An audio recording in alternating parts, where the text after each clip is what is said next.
दिवाळी सरांना नमस्कार.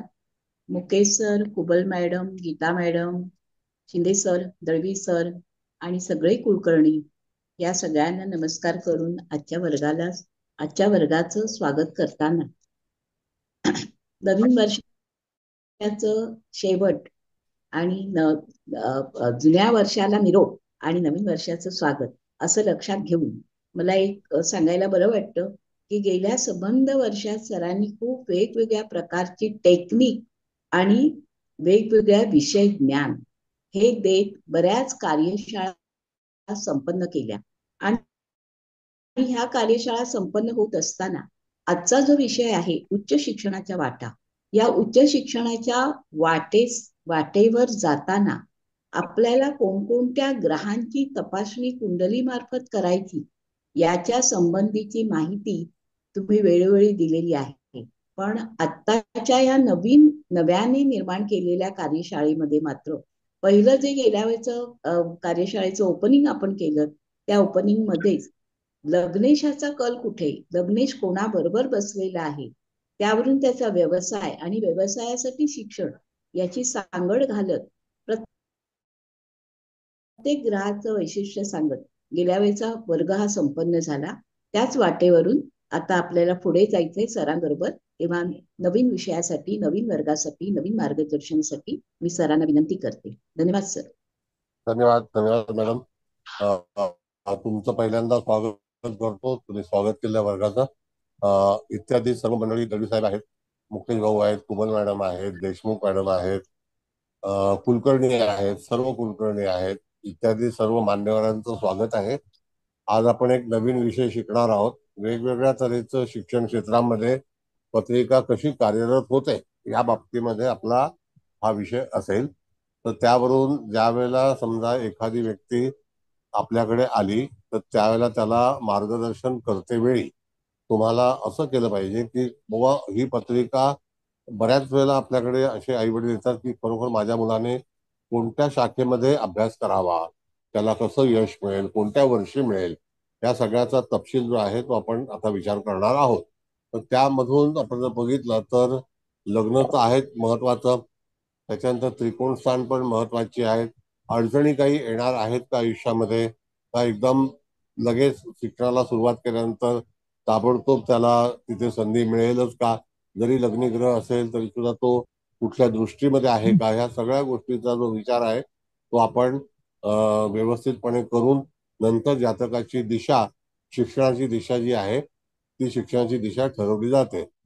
आता मी ज्या कुंडल्या तुमच्या समोर आतापर्यंत मांडलेल्या आहेत त्या सर्व कुंडल्या ज्या आहेत त्या आपल्याला, ज्यांचं व्यवस्थित स्थिती आहे, जे आपल्याकडे आलेले आहेत, जे परिचित आहेत, परिचयाचे आहेत, अशा लोकांच्याच कुंडल्या इथे मांडण्यात आलेल्या आहेत, डमी कुंडली नाही. दुसरा भाग, वेगवेगळ्या विषय शिकवण्याचं कारण असं आहे की ज्योतिषाकडे वेगवेगळे भिन्न भिन्न प्रश्न घेऊन जातक आपल्याकडे येतो.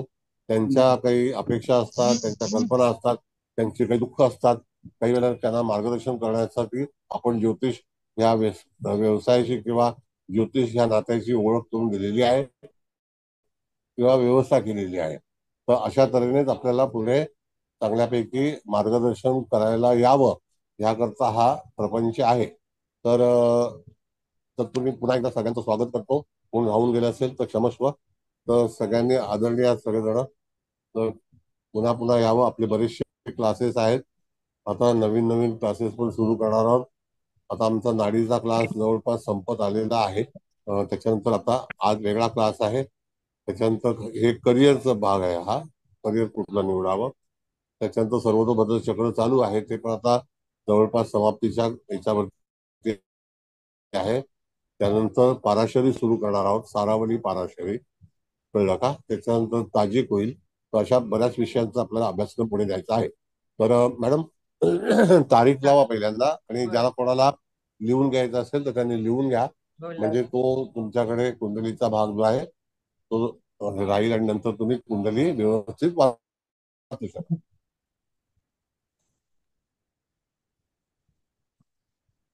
सर लावली हा. हम्म. 21/9/1975, वेळ संध्याकाळी 6:47 जातक पुरुष आहे आणि स्थळ पुणे. लिहून घ्या, मग जरा नोट डाऊन करून घ्या. हम्म.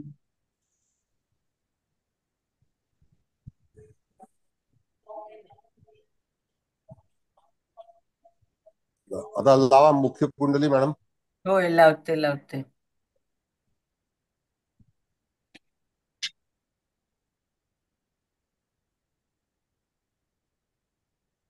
बघा, मुख्य कुंडली आता ही मीन स्पष्ट लग्नाची आहे. नाही, मीन ना सर. नाही, हे स्पष्ट ग्रह लावले मी. स्पष्ट म्हणजे याला कुंडली लावू का? हो हो, कुंडली पण लावा. हे लावले हरकत नाही. हा हा याचा स्क्रीनशॉट करून घ्या तुम्ही, म्हणजे ज्यांना हा आवश्यकता हा. असेल त्याला. हं आणि मुख्य कुंडली लावा. हम्म. त्यांचं होऊ द्या ना, झालं की मग लावते. हा. ठीक आहे.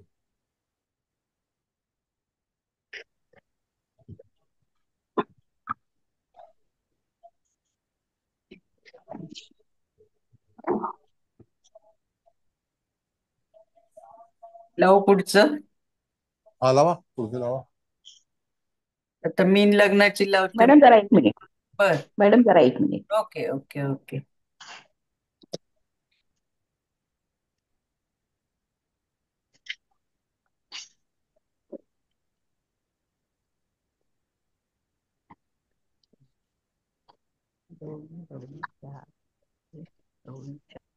हो मॅडम, झालं. चालेल, ठीक आहे. मॅडम, तारीख लिहिली की तुम्हाला काही प्रश्न येणार नाही. हा, हो. ते आता सर लावली मीन लग्नाची. हम्म. हा, बघा आता आपण कुंडली जी पाहून या व्यवस्थित. कुंडलीचा फलादेश आपण सुरू करणार आहोत. तर हे लग्न जे आहे हे मीन लग्न आहे. जरा कॅमेरा बंद करणे कोणाचा आहे तो? आमच्याकडे कॅमेरा चालू करण्याची पद्धत नाहीये. सुषमा शहा सर. शहा मॅडम. हा, करते करते, एक मिनिट हा सर, एक सेकंद. ओके, ठीक आहे. हा, केला बंद. ओके. हा, केला. ओके. हा, बघा सॉरी आता सर. ही इस ओके. ही मीन लग्नाची कुंडली आहे. लग्नी चंद्र गुरुची युती आहे आणि धनस्थानामध्ये काही नाही. मंगळ केतूची युती आहे. पंचमात शनी आहे. षष्टामध्ये बुध सूर्य आहे. नाही सर, एक मिनिट. षष्टात शुक्र आहे आणि सप्तमात बुध सूर्य आहे. हा हा, ते हा. काही षष्ठस्थान मला दिसतच नाही. अच्छा, हा, षष्टात मग मी सांगते. षष्टात शुक्र सांगा. आहे आणि सप्तमात बुध सूर्य आहे. अष्टमात कोणीच नाहीये. भाग्यात राहू आहे. संपले. मग बर दशमात, लाभात आणि व्ययात कोणीच नाहीये. हा. बर आता नियम लक्षात घ्या. मीन लग्न हे मुळामध्ये गुरुचं लग्न आहे, हम्म. हे आपल्याला सगळ्यांना माहिती आहे. लग्नेश लग्नात आहे, हम्म. तर जातकाचा कल हा कुठे असेल त्याचा आपण विचार केला पाहिजे.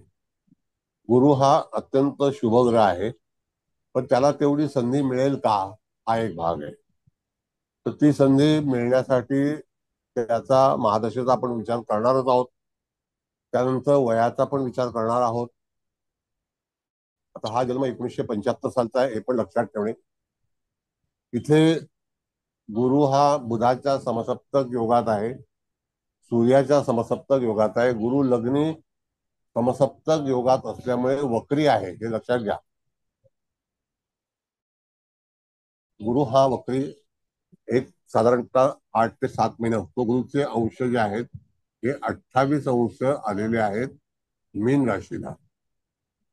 किती 28 अंश आहेत ना गुरुचे? हो हो, 28 आणि पुढे 55 कला पण आहेत. हा, आणि आता असं आहे की हा गुरु वक्री मध्ये धरला जाईल, कारण तो सूर्याच्या समोर आहे. त्यानंतर तिथे चंद्र आहे. हा चंद्र त्रिकोणेश आहे, लक्ष, त्रिकोणाचा अधिपती आहे. म्हणजे तो एक चांगला योग आहे. म्हणजे एक लग्नेश आणि त्रिकोणाचा अधिपती एकत्र असेल आणि लग्नात असतील तर केंद्रस्थानामध्ये असेल तर जातकाचा एक चांगल्यापैकी योग म्हणून समजला जातो. तर त्या ठिकाणी हा एक चांगला योग आहे. आता गुरुची जी 9वी दृष्टी आहे ती राहूच्या मुखात आहे, हे पण आपल्याला विचार करणं अत्यंत आवश्यक आहे. इथे मंगळ केतूची युती आहे, तर तो मंगळ ह्या व्यक्तीला उपयोगात येईल का, हा पहिला प्रश्न आहे. ज्या वेळेला लग्नी गुरु असतो तर संपूर्ण कार्यभार जो आहे तो गुरुच्या अखत्यारीमध्येच मनुष्य सोपवला जातो किंवा करतो. दुसरी गोष्ट की गुरु हा कारक आहे, तर बँकिंग आहे, इकॉनॉमी आहे, आर्थिक काही गोष्टी ज्या आहेत त्याच्याबद्दलचा गुरु आहे, शैक्षणिक क्षेत्राशी संबंधित आहे, प्राध्यापक आहे, अर्थव्यवस्था आहे. चंद्र सोबत असल्यामुळे गुरुचा अतिशय चांगल्यापैकी तिथे फलादेश आपल्याला निश्चित मिळू शकतो. दुसरा भाग असा आहे की चतुर्थ बुध हा गुरुच्या योगात आहे, म्हणजे समसप्तक योगात असला तरी गुरुच्या दृष्टीमध्ये आहे. शनी सुद्धा गुरुच्या दृष्टीमध्येच आहे. शनी हा लाभेश आहे आणि व्ययश सुद्धा आहे. इथे मंगळाचं आपण जर विचार केला तर मंगळापासून या व्यक्तीला फायदा होईल का, तर बिलकुल नाही. कारण का, तर एक मंगळ हा मार्केश आहे आणि तो केतुयुक्त झालेला आहे. त्याच्यामुळे काय घडलेलं आहे की जातकाच्या जीवनामध्ये बऱ्याचशा अडचणी, भावंडांसंदर्भात काही दुःख, शारीरिक कष्ट, भाग्यासंदर्भामध्ये भरपूर तिथे धावाधाव करावं लागले. तसं मीन लग्नाला आणि लग्नी गुरु असल्यामुळे मंगळाची आवश्यकता आहे का, त्याचा सुद्धा विचार करणं गरजेचं आहे. तर जिथे गुरु बलवान आहे तर तिथे मंगळाची अपेक्षा किंवा आवश्यकता नाही. शनी इथे सप्तमा दृष्टी आहे. शनीची दृष्टी धनस्थानावरती सुद्धा आहे, जे मारक स्थान आहे. सप्तमा स्थान पण मारक स्थान आहे, तिथे बुध आहे. यात सुद्धा विचार करावा. आता जातकाचा मी तुम्हाला जो काही त्याचं जीवन आहे ते कथन करतो. जातकाचा जन्म सामान्य कुटुंबामध्ये झालेला आहे. लग्नी गुरु आहे म्हणून सुरुवातीपासून त्याचं ध्येय, त्याच्या फॅमिलीचं ध्येय हे जातकाला अतिशय चांगल्यापैकी घडवणं. आता हे जातक चार्टर्ड अकाउंटंट आहे, म्हणजे गुरु हा हिशोबाचा कारक आहे, बँकिंगचा कारक आहे, म्हणून जातक हा चार्टर्ड अकाउंटंट आहे. कशामुळे, तर जातकाचं ध्येय आर्थिक जास्तीत जास्त अर्थकारणाकडे आहे. लग्नेश लग्नात असल्यामुळे तिथे जातक मीन लग्न हे थोडस, म्हणजे ज्याला आपण म्हणतो पोलाईट लग्न आहे, ॲरोगंट नाहीये. त्याच्या पुढचं लग्न ॲरोगंट आहे, पण हे मीन लग्न जे आहे हे पोलाईट आहे. म्हणून जातक सद्गुणी आहे, धार्मिक आहे, आध्यात्मिक आहे. तरी सुद्धा त्या ह्याच्यामध्ये जातकाला जी दुःख निर्माण झाली तर ती कोणामुळे झाली आणि ती कोणत्या वयात झाली असतील याचा पण आपण विचार करणार आहोत. वयाला फार महत्व आहे. जे काही वय असेल ते वय तुम्हाला तिथे शोधता आलं पाहिजे. मग अशा वेळेला त्या ठिकाणी आपण जर पाहिलं तर इथे दुःख देणारे ग्रह सुद्धा आपल्याला तपासता आले पाहिजेत. त्यामध्ये मंगळ केतू हा दुःख देणारे आहेत. राहू दुःख देणारा आहे, कारण तो वृश्चिकेचा आहे. शनी जो आहे तो त्या ठिकाणी कर्क राशीला आहे, म्हणजे मातेच्या चिंता वाढवणारा आहे. जरा मुकेश भाऊ जरा कंट्रोल करा जरा आवाजाला. होय सर. तर मातेचं दुःख वाढवणार आहे, म्हणजे थोडेसे निगेटिव्ह पॉईंट सुद्धा आपल्याला पाहता आले पाहिजे. म्हणजे माणसाच्या जीवनामध्ये खरोखर कशा कशा संदर्भात त्याला प्रवास करावा लागेल. तर मंगळाला तुम्ही इथे विसरूनच जा, म्हणजे त्या ठिकाणी मंगळाची त्याला आवश्यकता पण नाही आणि मंगळ त्याला फलादेश देणार पण नाही. तो जर एकटा असता तर फलादेश निश्चित चांगला मिळाला असता, पण तिथे ह्या व्यक्तीच्या जीवनामध्ये भावंडांच्या कटकटी भरपूर आहेत. अधिकतम मंगळाची दृष्टी षष्ठस्थानावर एक शुक्रावरती आहे. शुक्र म्हणजे बहीण सुद्धा आहे, म्हणजे फक्त पत्नी आहे असं नाही, तर शुक्र म्हणजे बहीण आहे. आता हा जातक जो आहे तो स्वकष्टाने, स्वबुद्धीने, चांगल्या विचाराने, आध्यात्मिक कृपा, परमेश्वराच्या कृपेमुळे हा चांगल्या याच्यामध्ये कार्य करत आहे, काम करत आहे आणि साधारणतः महिन्याला 2 ते 2.5 लाख रुपये त्याची मिळकत आता झालेली आहे. आता आपण जर पाहिलं तर 1975 म्हणजे हा 50 वर्षाच्या जवळपास पोहोचत आहे. म्हणजे 50व्या वर्षी जातक अत्यंत समाधानी झाला. त्याला कारण काय आहे, तर केंद्र आणि त्रिकोणाचा स्वामी हे केंद्रस्थानामध्ये असल्यामुळे आपण असा विचार करायचा की जातक निश्चितच पुढे जाऊन चांगलं कार्य करणार आहे आणि त्याला यश मिळणार आहे. राहू हा जीवन घडवण्यामध्ये भाग्यस्थानामध्ये असल्यामुळे, आणि एक तर तो राहू वृश्चिक आहे, तर प्रत्येक वेळेला कुंडली वाचते तुम्हाला राहू कोणत्या राशीत आहे, केतू कोणत्या राशीत आहे, त्या संदर्भातील काही प्रश्न उपस्थित होतील. राहू हा वृश्चिक राशीत असल्यामुळे तिथे आपण मंगळाचा विचार अवश्य करावा. कारण का की तो वृश्चिक राशी जी आहे ही आपल्याला काय दर्शवते, तर त्या ठिकाणी आपली भावंड या संदर्भातला विचार केला जातो. जर कदाचित एखाद्या राशीमध्ये मंगळ हा वृश्चिकेत असेल, म्हणजे राहू वृश्चिकेत असेल आणि केतू वृषभेत आहे, वृषभ हे कालपुरुषाचं आपलं कुटुंब स्थान आहे, अधिक शुक्राची रास आहे, त्याच्यामुळे बहीण किंवा जे काही सुख असतं, सौख्य असतं, त्याच्यामध्ये कालांतराने काही उपद्व्याप तयार होतील आणि तसे झालेले आहेत. म्हणजे तिथे जातकाच्या जीवनात स्वतःची प्रगती होईल का, तर निश्चित झालेली आहे आणि अतिशय उच्च पदावरती त्याचं काम चालू आहे आणि तो एका मोठ्या कंपनीमध्ये लीड, म्हणजे जे कॉर्पोरेशन आहे त्याच्यामध्ये चांगलं काम करत आहे. आता ही पत्रिका ही तुम्हाला मी समजावून सांगितली. जोडीदार जो आहे हा अत्यंत हुशार आहे. बघा, जोडीदाराच्या बद्दलचं आपण जर वर्णन केलं तर तिथे कन्या रास येते आणि सप्तमेश सप्तमात आहे. तशी त्याची आवड सुद्धा, जी त्याची सहकारी आहे किंवा त्याची जोडीदार आहे, त्याची पत्नी आहे, ही सुद्धा अत्यंत हुशार आहे आणि ती कॉर्पोरेशन मध्ये आहे आणि वाणिज्य खात्यामध्ये तिचं काम चालू आहे. मग आता विवाहाबद्दल आहे जातक, तसा काही प्रश्न नाहीये. रवी बुधाची युती जर सप्तम स्थानात असेल तर जातकाच्या जीवनामध्ये थोडस जोडीदाराचं ऐकावं लागतं. कारण का की रवी हा कमांडर आहे आणि त्या ठिकाणी तो प्रशासन करणारा प्लॅनेट असल्यामुळे जातकाचा जो काही अंमल आहे तो पत्नीचा जास्ती आहे. असा विचार आपल्याला ही पत्रिका सोडवताना करायचा असतो. संपूर्ण पत्रिका जेव्हा तुम्हाला सोडवायची असेल तर त्याचं जे काही ज्ञान आहे ते ज्ञान तुम्हाला पूर्णपणे एखादा प्लॅनेट आपल्याला काय काय देऊ शकतो किंवा तो काय देऊ शकत नाही, कटकटी कोणत्या तऱ्हेच्या निर्माण होतील, तर त्या ठिकाणी जातकाचं लग्न थोडंसं उशिरा झालेलं आहे पण लग्न चांगलं झालेलं आहे. आता दरवेळेला शनी वाईटच करतो असा भ्रम मनामध्ये ठेवू नये. आता अशी ही कुंडली वाचल्यानंतर तुम्हाला पहिलं भाग बघायचा आहे की जातकाच्या प्रगतीमध्ये, जसं 75चा जन्म आहे, तर आपण नेहमी चर्चा करतो वय वर्ष 24 आणि वय वर्ष 30. त्याप्रमाणे जातकाचं वय वर्ष 24ला पहिल्यांदा त्याने परीक्षा देण्याचा प्रयत्न केला, त्याला यश मिळालं नाही. त्यावेळेला बरोबर लग्नातून गुरु भ्रमण करत होता आणि त्याने तिथे प्रयत्न केला. म्हणजे गुरुचं जे आपल्याला भ्रमण बघायचं असतं त्यावेळेला त्या ठिकाणी आपल्याला गुरु हा लग्नस्थानामध्ये आला होता आणि त्याच वेळेला त्याला बुद्धी झाली की आपण त्या ठिकाणी तिथे परीक्षा देऊया. आणि तुम्हाला कल्पना आहे की चार्टर्ड अकाउंटंटची परीक्षा ही वर्षातून एका 2 वेळा होत असते. त्या अगोदर तुम्हाला एखाद्या माणसाकडे असिस्टंट म्हणून राहावं लागतं. तशा तऱ्हेचं याने कोणाच्याकडे तरी तिथे असिस्टंट म्हणून, सहकारी म्हणून काम केलेलं आहे. त्यानंतर ह्या व्यक्तीला पुन्हा बसण्याची संधी मिळाली आणि पुन्हा त्याने प्रयत्न केला.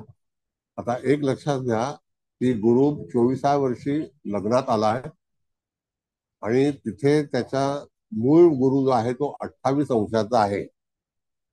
तिथपर्यंत जायला गुरुला किती दिवस लागले असतील, म्हणजे आरंभ आणि शेवट, ज्याला आपण म्हणतो आगमन आणि निर्गमन, त्याच्यामध्ये 28 अंशाचा आहे. म्हणजे 1 वर्ष साधारणतः त्या काळामध्ये. त्याच दरम्यान याला गुरु लग्नी असतानाच पुन्हा बसण्याची संधी मिळाली आणि त्या ठिकाणी त्याने यश संपादन केलं. असा हा आराखडा गोचरीचा आपण विचार करायचा आहे. आता वय वर्ष 24 पर्यंत आपण इथे पाहिलं. आता त्यावेळेला वय वर्ष 24 मध्ये शनी महाराज कुठे होते, तर त्याच्यातून जर तुम्ही बघितलं तर शनी महाराजांचं भ्रमण जे आहे हे 30 वर्षाचं असतं. तर 24 वय असताना शनी महाराज कुठे होते, तर शोधण्यासाठी तुम्हाला कसा विचार करायचा, तर इथे कर्केचा शनी आहे. तर त्यावेळेला तिथे त्रिकोणामध्ये जाताना जिथे मीन राहत आहे तिकडे जाताना किती वर्ष लागतील, म्हणजे तिथून तो जाणारच आहे, तर काय हे वादच नाहीये. मग तिथे 9 गुणिले 2.5, 9 दुने 18 आणि 4.5, 22व्या वर्षी शनी महाराज जे होते ते लग्नामध्ये होते. गुरु 24व्या वर्षी आलेले, म्हणजे त्यावेळेला शनी त्या ठिकाणी पराक्रमामधून जात होता वृषभ राशीला. आणि वृषभ राशी त्यावेळेला 2001 आणि 2002 या दरम्यान शनी महाराज जे आहेत ते मंगळावरून जात होते. आणि त्याच वेळेला ह्याला कठीण काळ होता आणि त्या काळातून तो तिथून दुःख जे होतं ते दुःख निवारण झालं आणि नंतर तो पुढे निघून गेला. पण गुरुचं बळ भरपूर आहे, त्याच्यामुळे तिथे जातकाला चांगलं यश मिळालं. म्हणजे शनी ह्याचा त्रिकोणात आहे, गुरुच्या योगात आहे, दृष्टीत आहे, म्हणून त्या ठिकाणी त्याला एवढी काही अडचण निर्माण झाली नाही. आता थोडस मॅडम महादशेचा जो भाग आहे तो लावा. आपण असं वय बघा बघितलंय तुम्हाला होय. की वय वर्ष 24 आणि त्याच्यानंतर वय वर्ष 27. कळलं का? अगोदर महादशा म्हणजे ती शुक्राचं, तुम्ही नंतर मी लास्ट. वन पाठवलं, वन म्हणून बघा. ते पाठवत आधी ते लावते. हा यस. ठीक आहे. हा हे बघा लावले. हा. मग आता ह्या ठिकाणी आपण बघितलं तर 93च्या दरम्यान म्हणजे शनीच्या दशेमध्ये जातकाचा जन्म झालेला आहे. तर त्या ठिकाणी चंद्र जो आहे तो मीन राशीमध्ये पूर्वा भाद्रपदा नक्षत्र जे आहे ना, का उत्तरा भाद्रपदा, उत्तर भाद्रपदा 4 मध्ये सर. हा उत्तरा भाद्रपदामध्ये आहे. तर 76 सालापर्यंत म्हणजे त्याचं वय काय असतं, तर 1 ते 1.5 वर्ष. कळलं का? त्यानंतर बुधाची दशा 1993 पर्यंत आहे आणि बुध हा स्वगृही आहे, म्हणजे कन्या राशीचा आहे, रवी युक्त आहे. कळलं का? त्याच्यामुळे त्या ठिकाणी जातक हा 93 पर्यंत म्हणजे 75 ते 93 मोजा तुम्ही, किती वर्ष झाली असतील? 75 आणि 20 किती झाले? 95 नाही का? गुरुची दशा, बुधाची दशा ही 17 वर्ष असते, म्हणजे वयाच्या 18 वर्षापर्यंत जातक हा बुधाच्या दशेमध्ये होता. नंतर तो केतूच्या दशेमध्ये आला, बरोबर आहे? 18 आणि 6 24, म्हणजे केतूची दशा निघून गेल्यानंतर शुक्राचा आरंभ झाला, तो 2000 साली झाला, बरोबर आहे? 2000 साली जातकाचं वय काय असेल? 75, 25, बरोबर. म्हणजे आपण मगाशी जे काही बोललो ते 24व्या वर्षी गुरु आल्या तिथे, 24व्या वर्षी, 25व्या वर्षी याला ब्रेक मिळालेला चांगल्यापैकी. म्हणजे तो 1/10/2020 पर्यंत शुक्राची दशा त्याच्याकडे उपलब्ध होती. 2000 साली सुरू झाली, 1 ऑक्टोबर 2000 साली. कळलं? अशा वेळेला आता जी अंतर्दशा आहे, तर एक लक्षात घ्या की 2000 साली याला त्या ठिकाणी त्याचं वय 25 होतं आणि त्याला तिथे 60 झाला. आता तो नेमका त्याला फलित कसं मिळालं असेल, कुठल्या शाखेत मिळालं असेल, कधी मिळालं असेल, तर त्याचा आपण शोध घेऊया. आता मॅडम तो जो चार्ट आहे तो लावा. त्याच्यामध्ये अंतर्दशा का शुक्र. हा अंतर्दशा जो आहे ना, होय होय लावते, 1 मिनिट.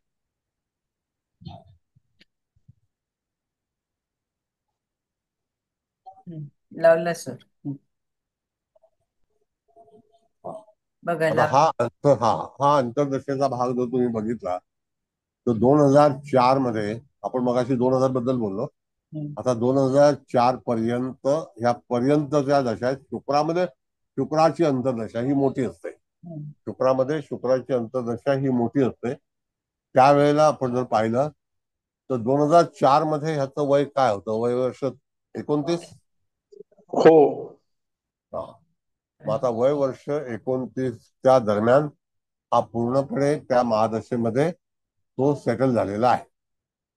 आता मग पुढे त्याचं जे काही एकदा मनुष्य सेटल झाला तर त्यावेळेला तुम्हाला जर जातकाला कन्फर्मेशन द्यायचं असेल किंवा फलादेश द्यायचा असेल त्यावेळेला तुम्हाला ह्या दशाचा उपयोग करणं अत्यंत आवश्यक आहे. आता इथपर्यंत मी तुम्हाला जे सांगितलं त्यामध्ये काही कळलं नाही, काही अडचण आहे, तर निश्चितच तुम्ही मला प्रश्न विचारू शकता. आपल्याकडे प्रश्न विचारायला हरकत नाही, पण प्रश्न हे जे आहेत ते व्यवस्थित असणं गरजेचं आहे. बोला.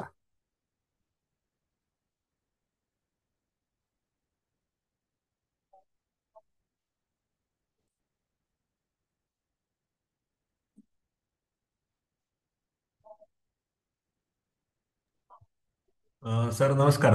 बोलू का? नमस्ते. बोला बेंद्रे साहेब. अ, याच्या पराक्रमातून मंगळ पण भाग्यस्थानाला पाहतोय ना. हो, तुम्ही म्हणलं की मंगळाचं काही फारसं हे नाहीये, तर म्हणजे मंगळ दुःख देणाराच आहे. दुःख देणार आहे.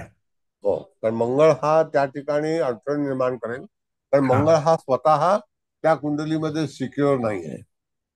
सुटेबल कारण नाही, तो कारण केतू युक्त सिक्युअर आहे. सिक्युअर नाही आहे. सिक्युअर तो नाही, बरोबर. हा, एखादा ग्रह जेव्हा आपल्याला फलादेश देतो हा, तर तो फलादेश देताना त्याच्याकडे काहीतरी असणं गरजेचं आहे. बरोबर आहे. तर तो काही देऊ शकेल. तो पराक्रम स्थानाचा अधिपती आहे, म्हणजे कारक ग्रह आहे, मान्य आहे. तो पराक्रम स्थानामध्ये असल्यामुळे जातकाने पार्ट टाइम नोकरी, पार्ट टाइम शिक्षण असं सगळं केलेलं आहे, म्हणजे तिथे हालअपेष्टा आल्या. हा. अधिक भाग्य बनवण्यासाठी त्याने, जेव्हा आपण सांगितलं बेंद्रे साहेब, की वृश्चिक राशीमध्ये जर शनी असेल, हम्म. राहू असेल, केतू हम्म. असेल, तर हम्म. तुम्हाला वृश्चिक राशीचा अधिपती हा मंगळ आहे, हे कधी हो, विसरायचं नाही. बरोबर आहे. आतापर्यंत तुम्ही जर पाहिलं तर हम्म. ज्यांचा 1985 सालाच्या जवळपासचा जन्म असेल किंवा हा. आहे, हम्म. त्यांनी विचार करावा की तो त्यावेळेला शनी वृश्चिक राशीमध्ये होता. हम्म. तर अशा लोकांना सुद्धा भरपूर प्रमाणामध्ये त्यांचे जे काही वाद आहेत किंवा त्यांचे जे काही विषय आहेत त्याच्यामध्ये बदल करावा लागला आणि अनेक तऱ्हेने त्याच्यामधून त्यांना दुःख निर्माण झालं असेल. कारण का की वृश्चिकेतला राहू किंवा वृश्चिकेतला शनी, तुम्ही 85 सालातला 86 सालातला शनी तुम्ही जर तपासला तर तो वृश्चिक राशीमध्ये त्यावेळेला होता. मग त्या बरोबर. दरम्यान जन्मलेल्या जातात, मग तो प्लॅनेट कोणत्याही हाऊसमध्ये असेल तरी हा. सुद्धा त्या ठिकाणी तिथे जातकाला स्वस्थ बसू देणार नाही. म्हणजे ज्याला आपण म्हणतो की आयुष्यातला आनंद, पीस ऑफ लाईफ किंवा काही अडचणी, प्रॉपर्टी घेणं किंवा तत्सम काही गोष्टी, त्याच्यामध्ये अडथळेवरती अडथळे हे निर्माण होणार. आणि मंगळ आणि राहू पण शत्रू आहेत. हो, मंगळ तेच ते आहे ते तर आहे. आणि आणि मग म्हणूनच ते झालं सगळं. Yes. दुसरी गोष्ट काय आहे माहितीये साहेब, की शनी, मंगळ आणि केतूची युती हा एक अंगारक योग आहे. हम्म.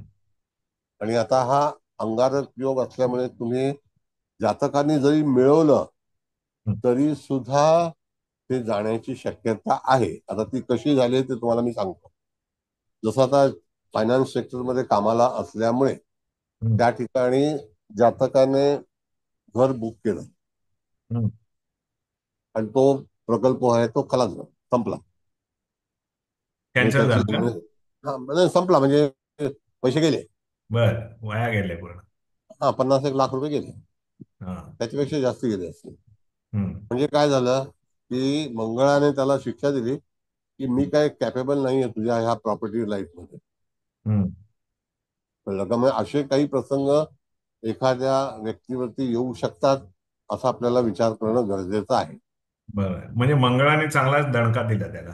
हो, भावंडा संदर्भामध्ये पण बरीचशी कटकटी, बऱ्याच कटकटी, बहिणीच्या संदर्भात बऱ्याच कटकटी, त्यांची लग्न करून देणं वगैरे वगैरे सगळं. पण तरी सुद्धा परमेश्वराची कृपा आहे, होती, म्हणून सगळ्या गोष्टीतून तो गुरुच्या कृपेमुळे, गुरु लग्नी आहे ना, हो, त्याच्या गुरुलग्नी. पुढे निवारण करू शकला. बरोबर. ओके असं सर. आहे.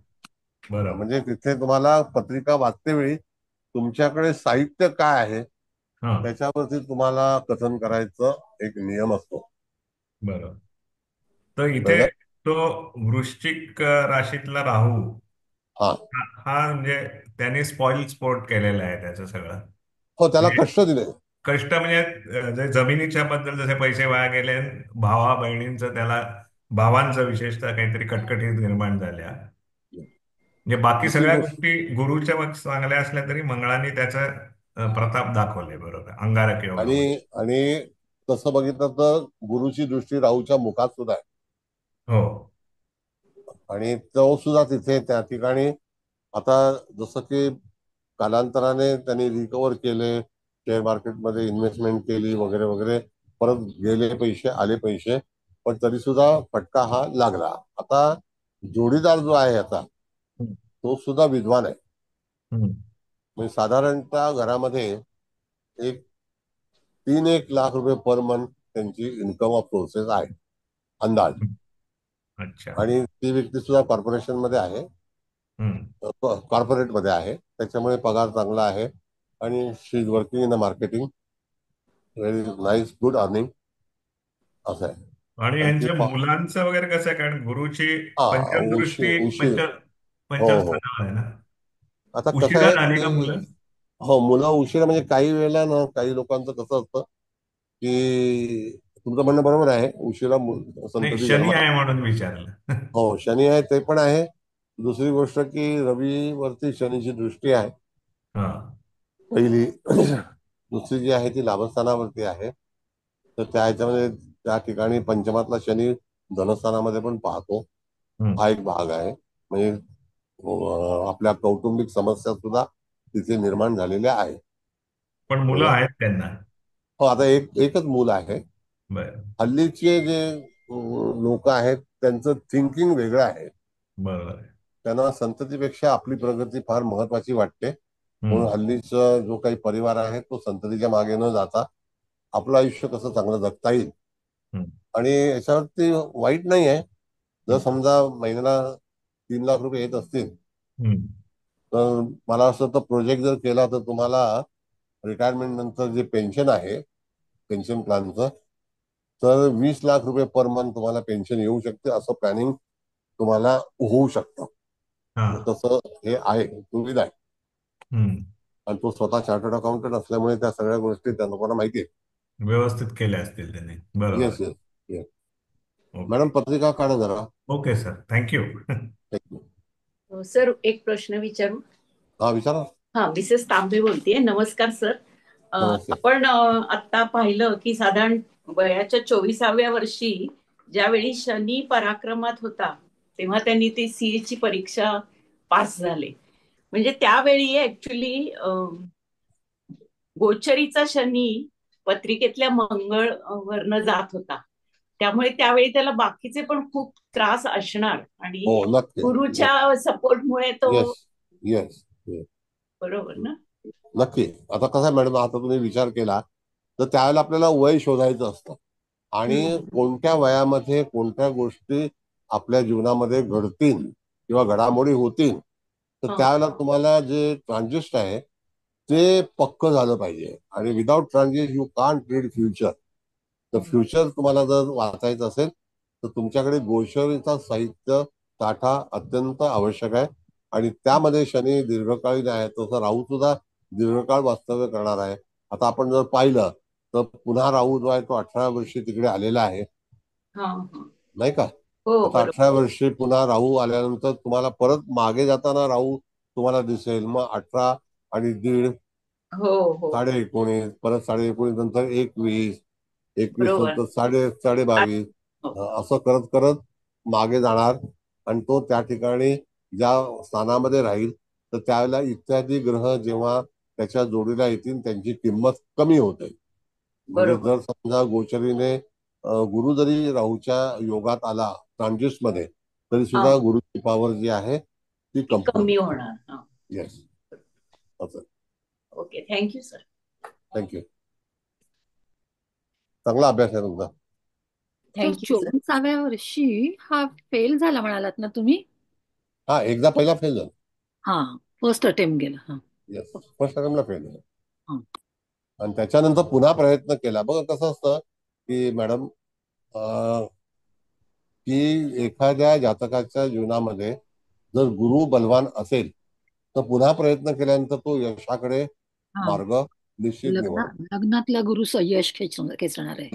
आणि तो 28 अंशाचा रेवती मधला आहे, मीन नवमाशामध्ये. कळलं का?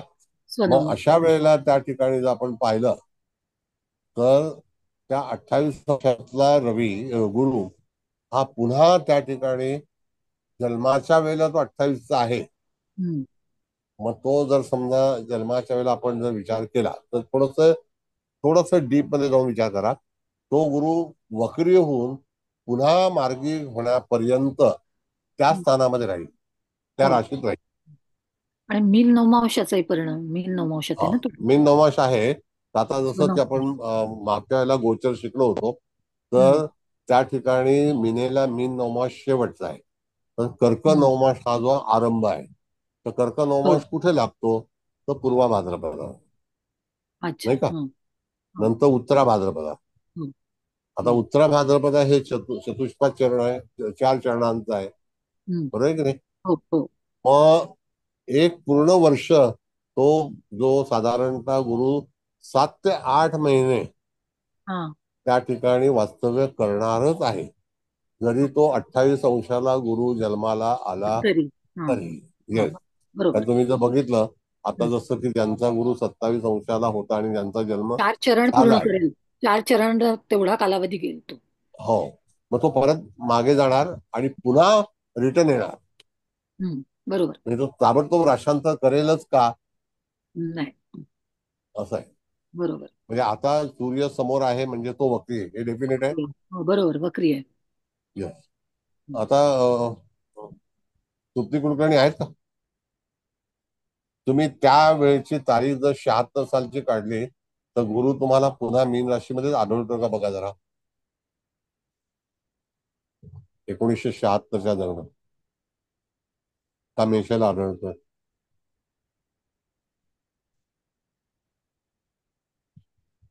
मीनेला म्हणजे डिसेंबर आहे. मीन राशीतच आहे सर. आहे ना, म्हणजे तो त्या ठिकाणी तिथे 6-7 महिने 8 महिने हल्लेला नाही. हे गोचरचं गणित लक्षात ठेवणं गरजेचं आहे. म्हणून त्याला सेकंड अटेम्प्टला यश मिळालं. Yes yes. तर परत तो रिस्ट्रोक करेल ना. आता कसं आहे, आपण गेल्या रिस्ट्रोक झाले त्याचे. बरोबर, करेक्ट. म्हणजे तुम्ही 12 वर्षांनी बघा, 24व्या वर्षी बघा, तरी सुद्धा तो गुरु त्या ठिकाणी 28 अंशाला पोहोचून परत मागे येणार, हा नियम आहे. बरोबर बरोबर का? कळलं सर, छान कळलं. म्हणजे तो अभ्यास असणं पण गरजेचं आहे. जेव्हा आपण एखादी पत्रिका सांगतो म्हणजे ह्या व्यक्तीला लग्नी गुरु असल्यामुळे त्याला गुरुचा लाभ जो आहे तो 28 अंशानंतर पुन्हा तो त्या ठिकाणी माघारी जाऊन तो यदा कदाचित त्या ठिकाणी पुन्हा 6 महिने वास्तव्य करेल आणि मग निघेल. बरं, आता थोडक्यात मी आणखी तुम्हाला पत्रिकेच्या बाबतीत सांगतो. एक साधा नियम बघा मॅडम. आता कन्येला गुरु आहे, रवी आहे, एवढं नक्की? हो सर. म्हणजे त्या ठिकाणी जन्म हा सप्टेंबर ऑक्टोबर महिन्याचा आहे. ऑक्टोबर, बरोबर आहे. ऑक्टोबरचा. हा. आता जर तुम्ही रवीला मागे घेऊन जा तर त्यावेळेला सप्टेंबर आहे सर. सप्टेंबर आहे ना. त्यावेळेला तुम्ही जानेवारी महिन्यामध्ये जा किंवा फेब्रुवारी महिन्यामध्ये जा, तर त्यावेळेला गुरुचं राशांतर हे जे आहे ते कुंभ राशीमध्ये सूर्य असताना मार्च महिन्यामध्ये राशांतर झालं असेल कुंभेतून मीनेला. अच्छा, कळलं का? मार्च 1975ची पत्रिका काढा किंवा सॉरी ह्या ह्याच्यामध्ये जसं डिसेंबर हा जन्म आपण बघितला तो ऑक्टोबर महिन्याचा आहे, मग मार्च महिन्यामध्ये सप्टेंबर 21 सप्टेंबर. मग मार्च महिन्याची पत्रिका काढा 1975ला. त्याला एक 6 महिने पुढे ना. हा 76. म्हणजे रवीची पोझिशन कळेल ना आपल्याला कुंभेमध्ये. बरोबर सर. हा.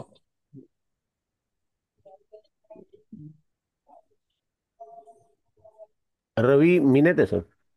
म्हणजे त्यावेळेला गुरु आणि रवीची युती आहे की नाही मीन राशीमध्ये? डॉट युती आहे सर. डॉट युती आहे ना? हो. हा, म्हणजे ह्याचा अर्थ की सुरुवातीला गुरु आला, त्यानंतर मागून रवी आला, आणि त्या दोघांचं एकच एक युती ही त्याचा जन्म झाल्यानंतर तिथे तुम्हाला जन्म व्हायच्या अगोदर, जन्म झाला, जन्म व्हायच्या अगोदर तुम्हाला पाहायला मिळाले असेल. जन्म व्हायच्या अगोदर म्हणजे हा 7 महिन्याचा 8 महिन्याचा जेव्हा असेल आईच्या गर्भामध्ये, त्यावेळेला ती युती होती आणि त्यावेळेला गुरुचं आगमन झालं होतं. तर जेव्हा हो. तुम्ही एखाद्या व्यक्तीची पत्रिका तपासाल, जर ही आई आली तुमच्याकडे आणि माझं बाळ जन्माला येईल, त्यावेळेला त्याची स्थिती कशी असेल, तर त्यावेळेला सुद्धा तुम्हाला आता अभ्यास करून गुरुचं भ्रमण सोबत रवीचं भ्रमण, रवीच्या शिवाय गुरु राशांतर करणार नाही. हा, सर कुलकर्णी खूप मॅडम. छान. हे खूप हो छान सर. सांगितलं सर. युती झाल्याशिवाय ना सर? येस युती झाल्याशिवाय म्हणताय ना? Yes yes yes. म्हणजे तिथे आपण जर फलादेश द्यायचा असेल, अनेकांच्या समस्या वेगवेगळ्या असू शकतात, तर त्यावेळेला तुम्हाला जे गणित आहे ते गणित तोंडावर पाहिजे.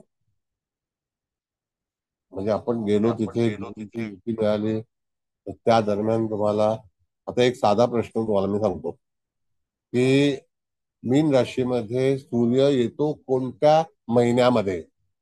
जसं आपण बघितलं इथे कन्या रास आहे तर सप्टेंबर ऑक्टोबर, बरोबर आहे. हो सर. त्याच्या मागे 6 महिने गेल्यानंतर मार्च महिन्यामध्ये रवी जो आहे तो मीन राशीमध्येच असतो, मार्च हो मध्ये. सर. नाही का. फेब्रुवारीमध्ये कुंभेत असतो, हो. जानेवारीमध्ये मकरेत असतो, नाही का. हो सर. मग अशा रीतीने तुम्हाला फाइंड आउट करते वेळी गुरुचं आगमन हे नेहमी पहिला होतं, त्याच्यानंतर रवी आगमन करतो. कळलं? आता महिन्यात येतील ना सगळे मार्च मध्ये? हो. म्हणजे इथे अशा तऱ्हेचं गणित करायचं असतं गोचरीचं. ओके, बरं. आता पुढचा आणखी तुम्हाला काही प्रश्न आहे का? नंतर मग पुढे पुढे सांगतो. तर अशी स्थिती 36व्या वर्षी पण होईल ना? म्हणजे हो, दर 12 वर्षांनी yes yes same yes thing, yes. म्हणजे हो हो. परत तो जेव्हा राऊंड जो आहे 28. ना, हा. बरोबर आहे, तो राऊंड तिथून जाणार. आता काय गमत आहे, समजा आपण बेंद्रे साहेब असा विचार केला की गुरु तिथे नव्हता आणि गुरु मेषेला होता, असं समजूया, हम्म. बरोबर आहे? म्हणजे हा. 76 ला गुरु मेषेला होता एवढं नक्की. हो. आता त्या दरम्यान जर गोचरीचा फलादेश तुम्हाला द्यायचा असेल, हम्म. तर लग्नी गुरु हा त्या दरम्यान 12 वर्षांनी येणारच आहे, हो. बरोबर आहे. मग हो. 22व्या वर्षी पण लग्नी गुरु येणार आहे, हम्म. म्हणजे मीन राशीमध्ये 23-24. बरोबर मग आहे. अशा तऱ्हेने सुद्धा की गुरुचं जे गोचर आहे ते कोणत्या स्थानावरून भ्रमण करणार आहे त्याच्यावरती सुद्धा फलादेश आपल्याला अवलंबून आहे. पण फक्त नियम एवढा आहे की तो राहू केतू युक्त नसावा. बरोबर आहे. म्हणजे 36व्या वर्षी सुद्धा 35-36 ला परत तो असं 7-8 महिने राहीलच ना? नाही, वर्षभर पूर्णपणे, पण हा. वक्री मार्गे पण वरती. आपण हा. कक्षेच्या पलीकडचा येस, तो पण तरी 12-13 महिने राहणार आहे. तो हा, बोला. एक वर्ष राहत असल्यामुळे त्याला त्याची चांगलीच फळं मिळतील ना, म्हणजे नक्की. लग्नी असल्यामुळे. म्हणजे दुसरी गोष्ट, 12च्या पट्टीत तसंच 48व्या वर्षी, तसंच 60व्या वर्षी. येस. आता जर आपण पाहिलं तर मूळ लग्नस्थान, मूळचा चंद्र, हम्म. ह्याच्यावरती काही कुयोग झाले आहेत का? बघा, त्यावरती जातक नाहीये, म्हणजे शनीची दृष्टी नाहीये, नाहीये. नाही. मंगळाची दृष्टी नाहीये, नाहीये. राहूचा कोणाची संबंधच येत नाही, हम्म. सूर्य रवीची दृष्टी आहे ती पॉझिटिव्ह आहे. हो. पॉझिटिव्ह आहे. कसं आहे की राजा हा सूर्य आहे, हो. बुध हा युवराज आहे, हा शुभग्रह आहे, चंद्र शुभग्रह आहे, गुरु शुभग्रह आहे. हम्म. यांचा एकमेकांचा संबंध जो आहे ते एकमेकांचं नातं चांगलं आहे. हो. म्हणून जातकाच्या प्रगतीमध्ये इत्यादी लोकांनी जरी हस्तक्षेप केला हम्म. तरी सुद्धा त्यांचं कदाचित तिथे तो हस्तक्षेप चालणार नाही. 4 म्हणजे जातक, ग्रहांचं त्याला पाठबळ आहे. ते लग्नस्थान चांगलं सिक्युअर झालेलं आहे त्याच्यामुळे. येस, वन तर सेवन गुरुचंद्र युती म्हणजे मानसन्मान आणि प्रसिद्धी पण येस, मिळते. Yes, yes. वन हाताखाली सेवन नोकर ऍक्सिस चांगला बरोबर झालाय ना सर यांच्यात. बरोबर आहे. 1/7चा ऍक्सिस चांगला झालेला आहे ते. येस. दुसरी गोष्ट की जातकाचा सहकारी हा अत्यंत हुशार आहे, चांगला आहे, गुणी आहे, पण शिस्तबद्ध आहे, इंटेलेक्च्युअल आहे. हा, रवीमुळे. रवीमुळे. मग तरी सुद्धा बघा, एखादा मनुष्य जर बुद्धिमान असेल आणि आपल्या ताटामध्ये चांगलं जेवण येत असेल तर तो त्या ठिकाणी निश्चित करत नाही किंवा वाद घालत नाही, कारण तो गुरु आहे. म्हणून शुभग्रह लग्नी असल्यानंतर त्याला जे प्रोव्हिजन असतं प्रमाणे केलं जातं ते तो चांगलं असतं, ते तो स्वीकारतो. मंगळाचा किंवा शनीचा किंवा राहूचा केतूचा जर लग्नी असेल तर त्या ठिकाणी संवाद बिघडतात. तसं गुरुचं नाही. म्हणून बरोबर. प्रत्येक ग्रहाचं कॅल्क्युलेशन करताना तुम्हाला फलादेश देतेवेळी हा नियम वापरण्यात यावा. आणि सर सप्तमेश बुध त्याच सप्तमातच आहे, त्यामुळे म्हणजे त्यांची बायको इंटेलिजंट असेलच. आहे चांगला परिवार आहे. चालेल. बाकीचं दुःख पारंपरिक मध्ये आता आपण बघितलं तर प्रापंचिक दुःख असतात. हम्म. प्रापंचिक दुःख आपण काही अमेरिकन लोक नाही आहोत हो. की लगेच याला टाकून दिला दुसऱ्या देशात फक्त गेला. त्या सप्तम स्थानावर शनीची तिसरी दृष्टी आहे. म्हणून त्या ह्याच्यामध्ये ती थोडंसं. विलंब झाला लग्नाला आणि वय वर्ष 33-34 वर्षी लग्न झालं, पण एक्सेप्टेड, बरोबर आहे. स्वीकार. ओके, थँक्यू बघा, सर. गुरु हा असा ग्रह आहे जातकाला एक तर संस्कृती देतो, आचार विचार देतो. आता चांगले आचार विचार असल्यानंतर तुमचा धर्म चांगला असेल तर निश्चितच पुढे जाऊन तुम्ही चांगला प्रकार, चांगला विचार, चांगली प्रगती हे करू शकाल. बरोबर. म्हणून लग्नामध्ये बसलेला प्लॅनेट कोण आहे, कळलं का? बरोबर. नमस्कार सर. नमस्ते. आता इथे आपण असाही विचार करू शकतो ना की लग्नेश लग्नी आहेच, प्लस दशमेश पण लग्नी आलाय आणि बरोबर. षष्टेश रवीची आणि लग्नाचं अन्य म्हणजे एकमेकांच्या दृष्टीत आहे. त्यामुळे सुद्धा हे जातक फायनान्शियल पण स्टेबल झालंय आणि सुसंस्कृत आणि सुशिक्षित म्हणजे, आणि बुधाचा पण त्यांच्याशी आहे, त्यामुळे चार्टर्ड कडे कल असं म्हणू शकतो ना आपण सर. येस, येस, म्हणू शकतो. आणि दुसरी गोष्ट काय मॅडम की उच्च शिक्षित चार्टर्ड अकाउंटंटला अनेक नोकऱ्या उपलब्ध आहेत, लोक मिळत नाहीत. म्हणजे चार्टर्ड अकाउंटंट पास होणारे लोकच मिळत नाहीत. अधिक फार कमी लोक हे होतात. षष्ठस्थान हे सूर्याचं आहे बघा. हो, तेच आणि तिथे शुक्र आहे. हो, तिथे एकाही ग्रहाची दृष्टी फक्त मंगळाची आहे आणि ती मंगळाची दृष्टी असल्यामुळे त्याने शुक्राला जे डॅमेज केलेलं आहे तर त्याच्यामुळे त्याच्या बहिणीचं नुकसान झालेलं आहे. म्हणजे कुठे ना कुठेतरी तिथे त्याला सेटबॅक येतो, नुकसान होतं. तर शुक्र म्हणजे बहीण, तर त्या बहिणीच्या संदर्भात कुटुंबामध्ये प्रश्न आहे. तर हे प्रश्न 40व्या वर्षी जेव्हा शनी वृश्चिक राशीत जात आहे तेव्हा तो दोन्ही मंगळावर आणि शुक्रावर दोघांवर दृष्टी टाकतो. त्यावेळेला प्रसंग येणार, प्रश्न आहे उपस्थित होणार. राहूच्या मुखातून जेव्हा जाईल कर्क राशीला बरोबर त्यावेळेला. थँक्यू. थँक्यू.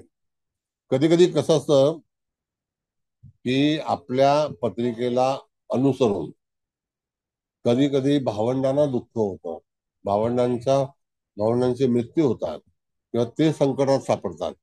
त्याला कारण सुद्धा आपल्या पत्रिकेतील ग्रहस्थिती असते.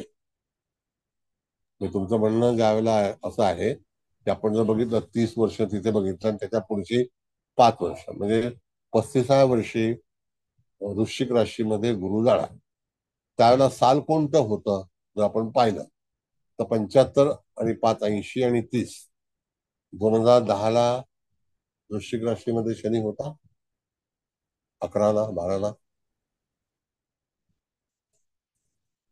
शनीचं भ्रमण जे आहे ते वृश्चिक राशीमध्ये कधी होतं आणि ते राहूच्या मुखात होतं. म्हणजे मूळ ग्रह आणि गोचरीचा ग्रह ह्याच्यावरती निश्चितच काही घडामोडी होतील, पण त्या वृश्चिक राशी संबंधात होतील.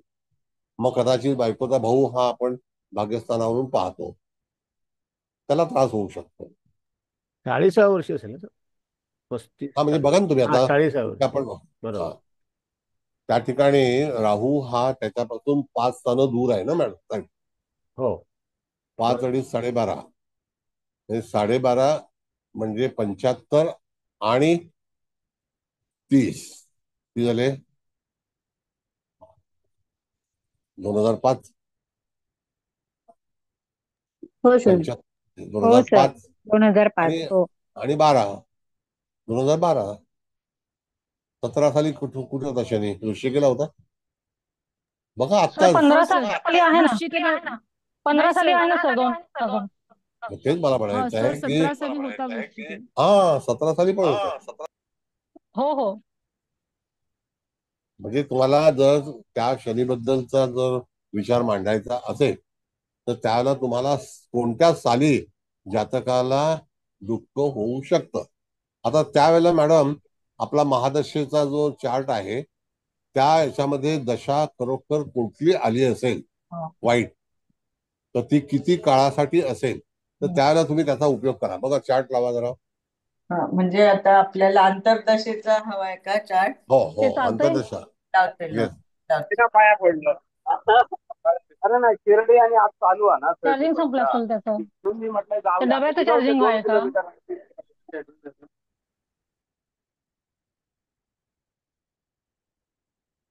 हा काय म्हणता तुम्ही मॅडम? कुलकर्णी मॅडम काय बोलू का? मॅडम सर 2015ला 13 ते 16 शनीची अंतर्दशा आहे शुक्रामध्ये. शनी शुक्रामध्ये शनी. आता लावतो बघा ना मॅडम. बर आता इथे आपण शुक्रामध्ये गुरु, शनीमध्ये गुरु कुठला मॅडम लावा.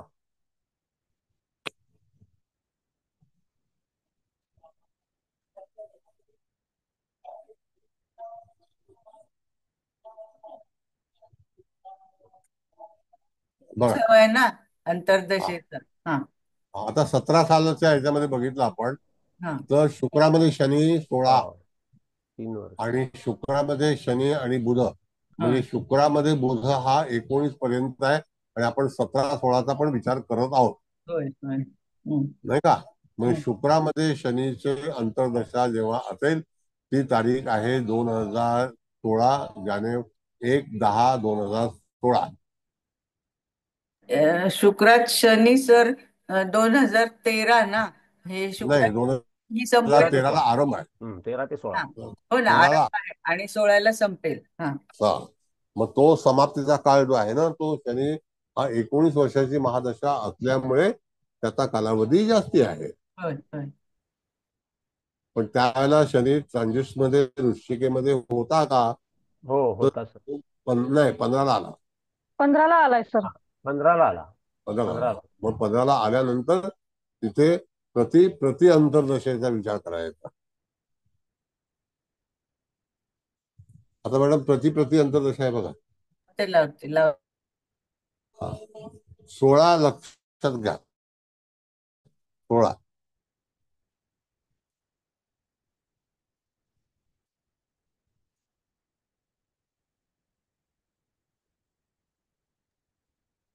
आणखी कोणाला काही कळलं नसेल तर म्हणजे विचार सर लक्षात ठेवा किंवा वृश्चिकेतला विचारा. शनी आणि ही येऊन कळवा. शनीची अंतर्दशा हा जो कालखंड असेल ओव्हरलॅप झालेला तो खूप कठीण Yes. असेल.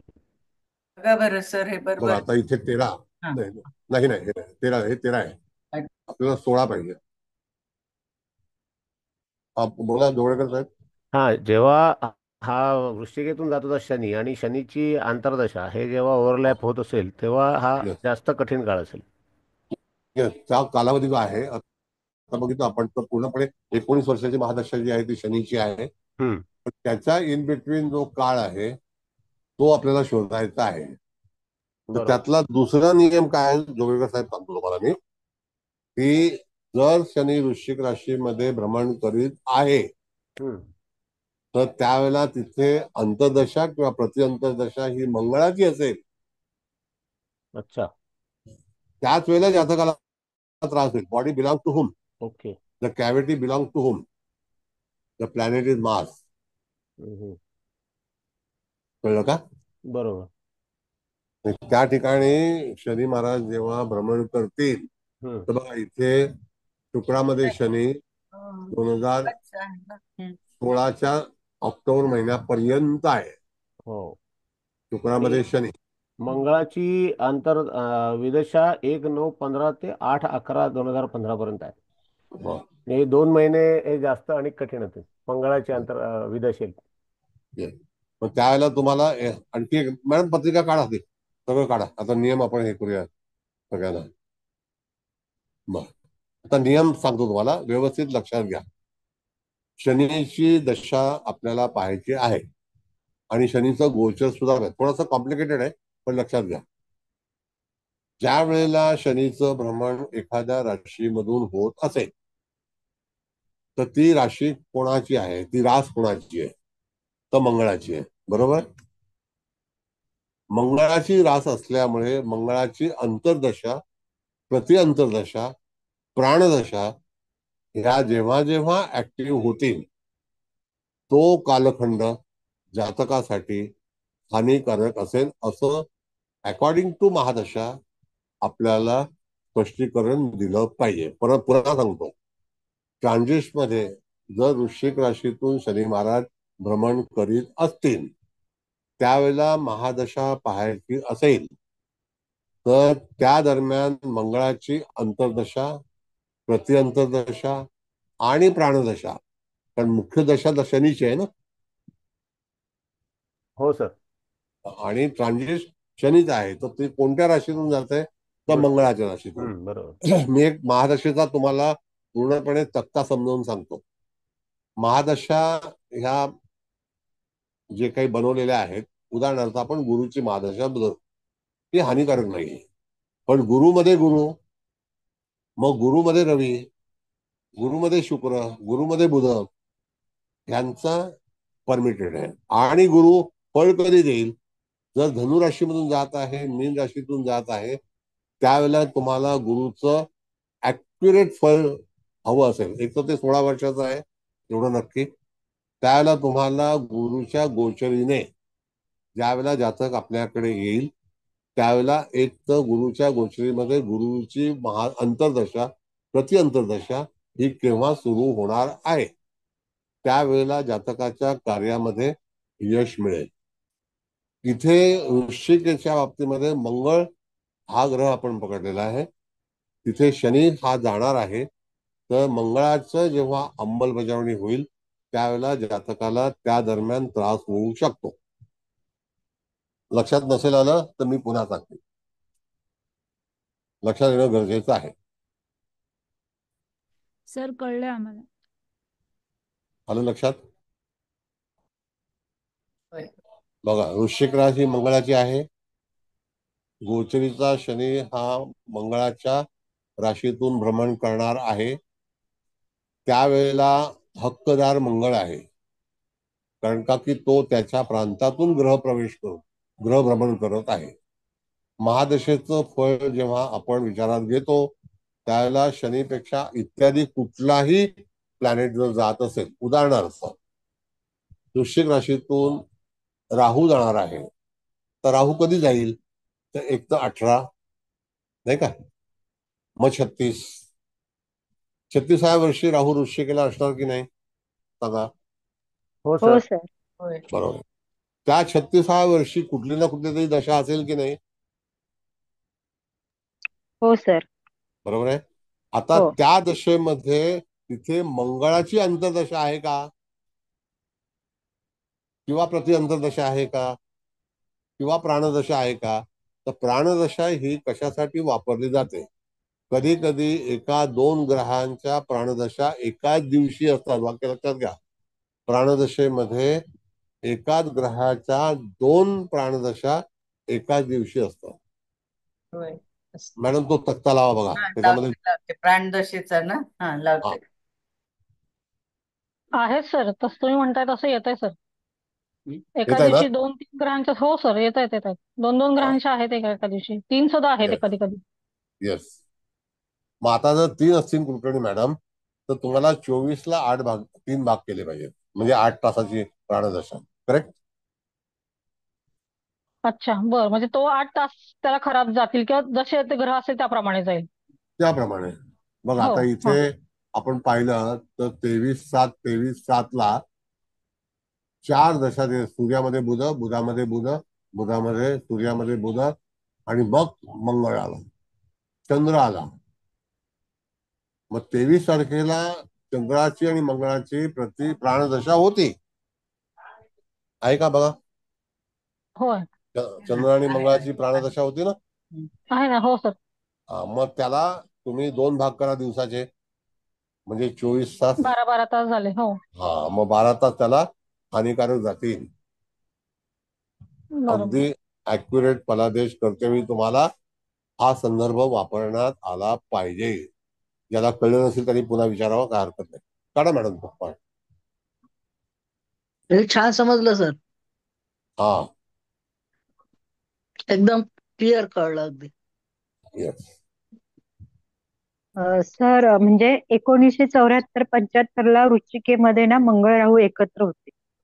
तर असा एक, म्हणजे माझ्या ह्याच्यातल्या एका पत्रिकेत असा फलादेश मिळालाय की त्याचं भावंड गेलं त्याच्याबरोबर 36व्या वर्षी, असं. म्हणजे हा मंगळ म्हणजे राहूचा फलादेश तो बरोबर येस, आता जो तुम्ही सांगितला ना तसा तो रेफरन्स करेक्ट जुळतो.